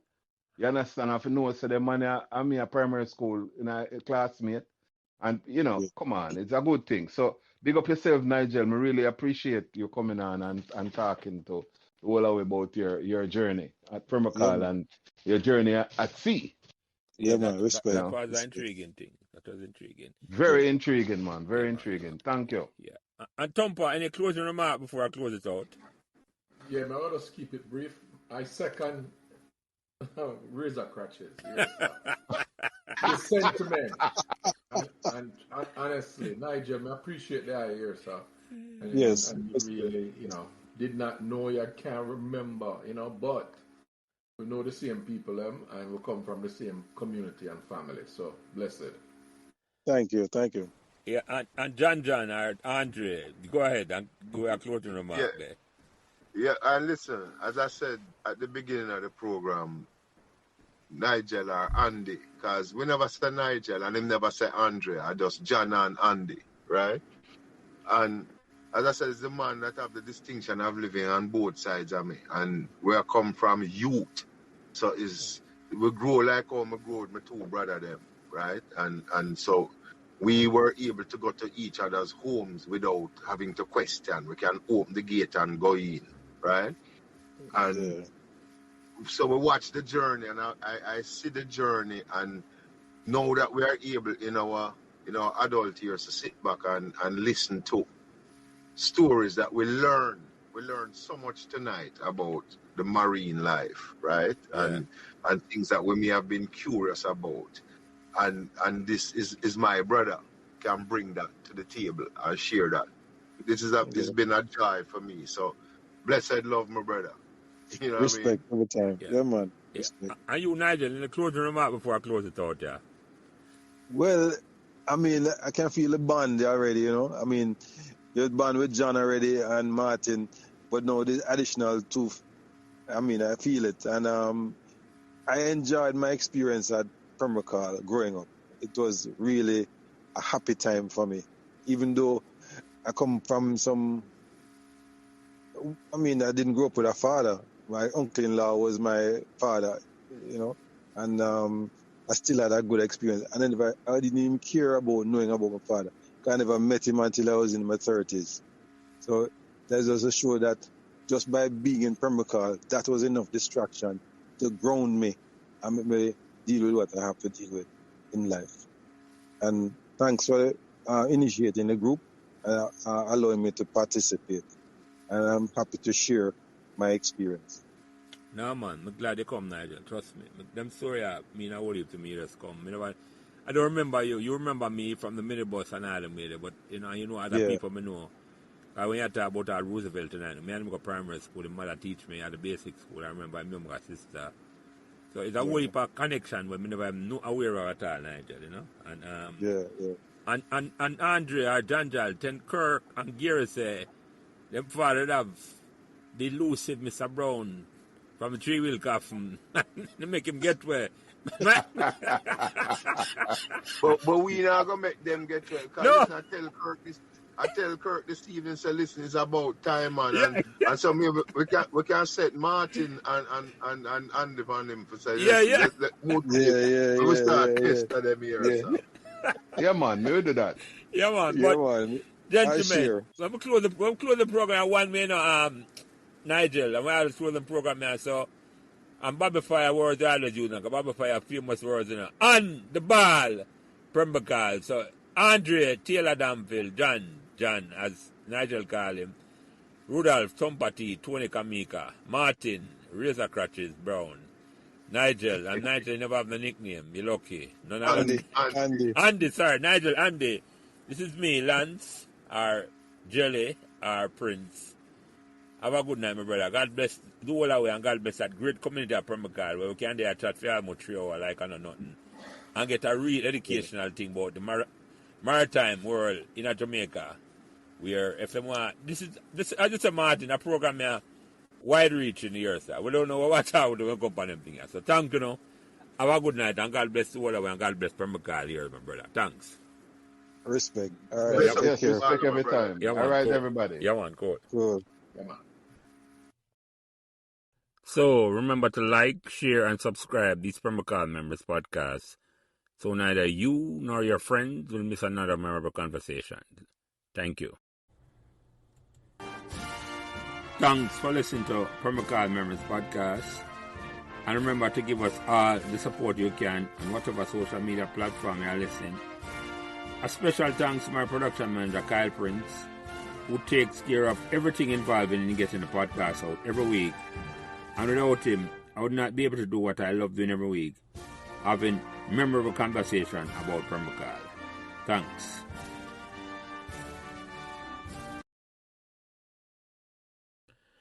The views expressed by guests on this podcast are their own, and their appearances on the program does not imply an endorsement of them or any entity they represent. While we will not add to statements made by a guest, we reserve the right to exclude statements or remarks that might be considered inflammatory. Thank you.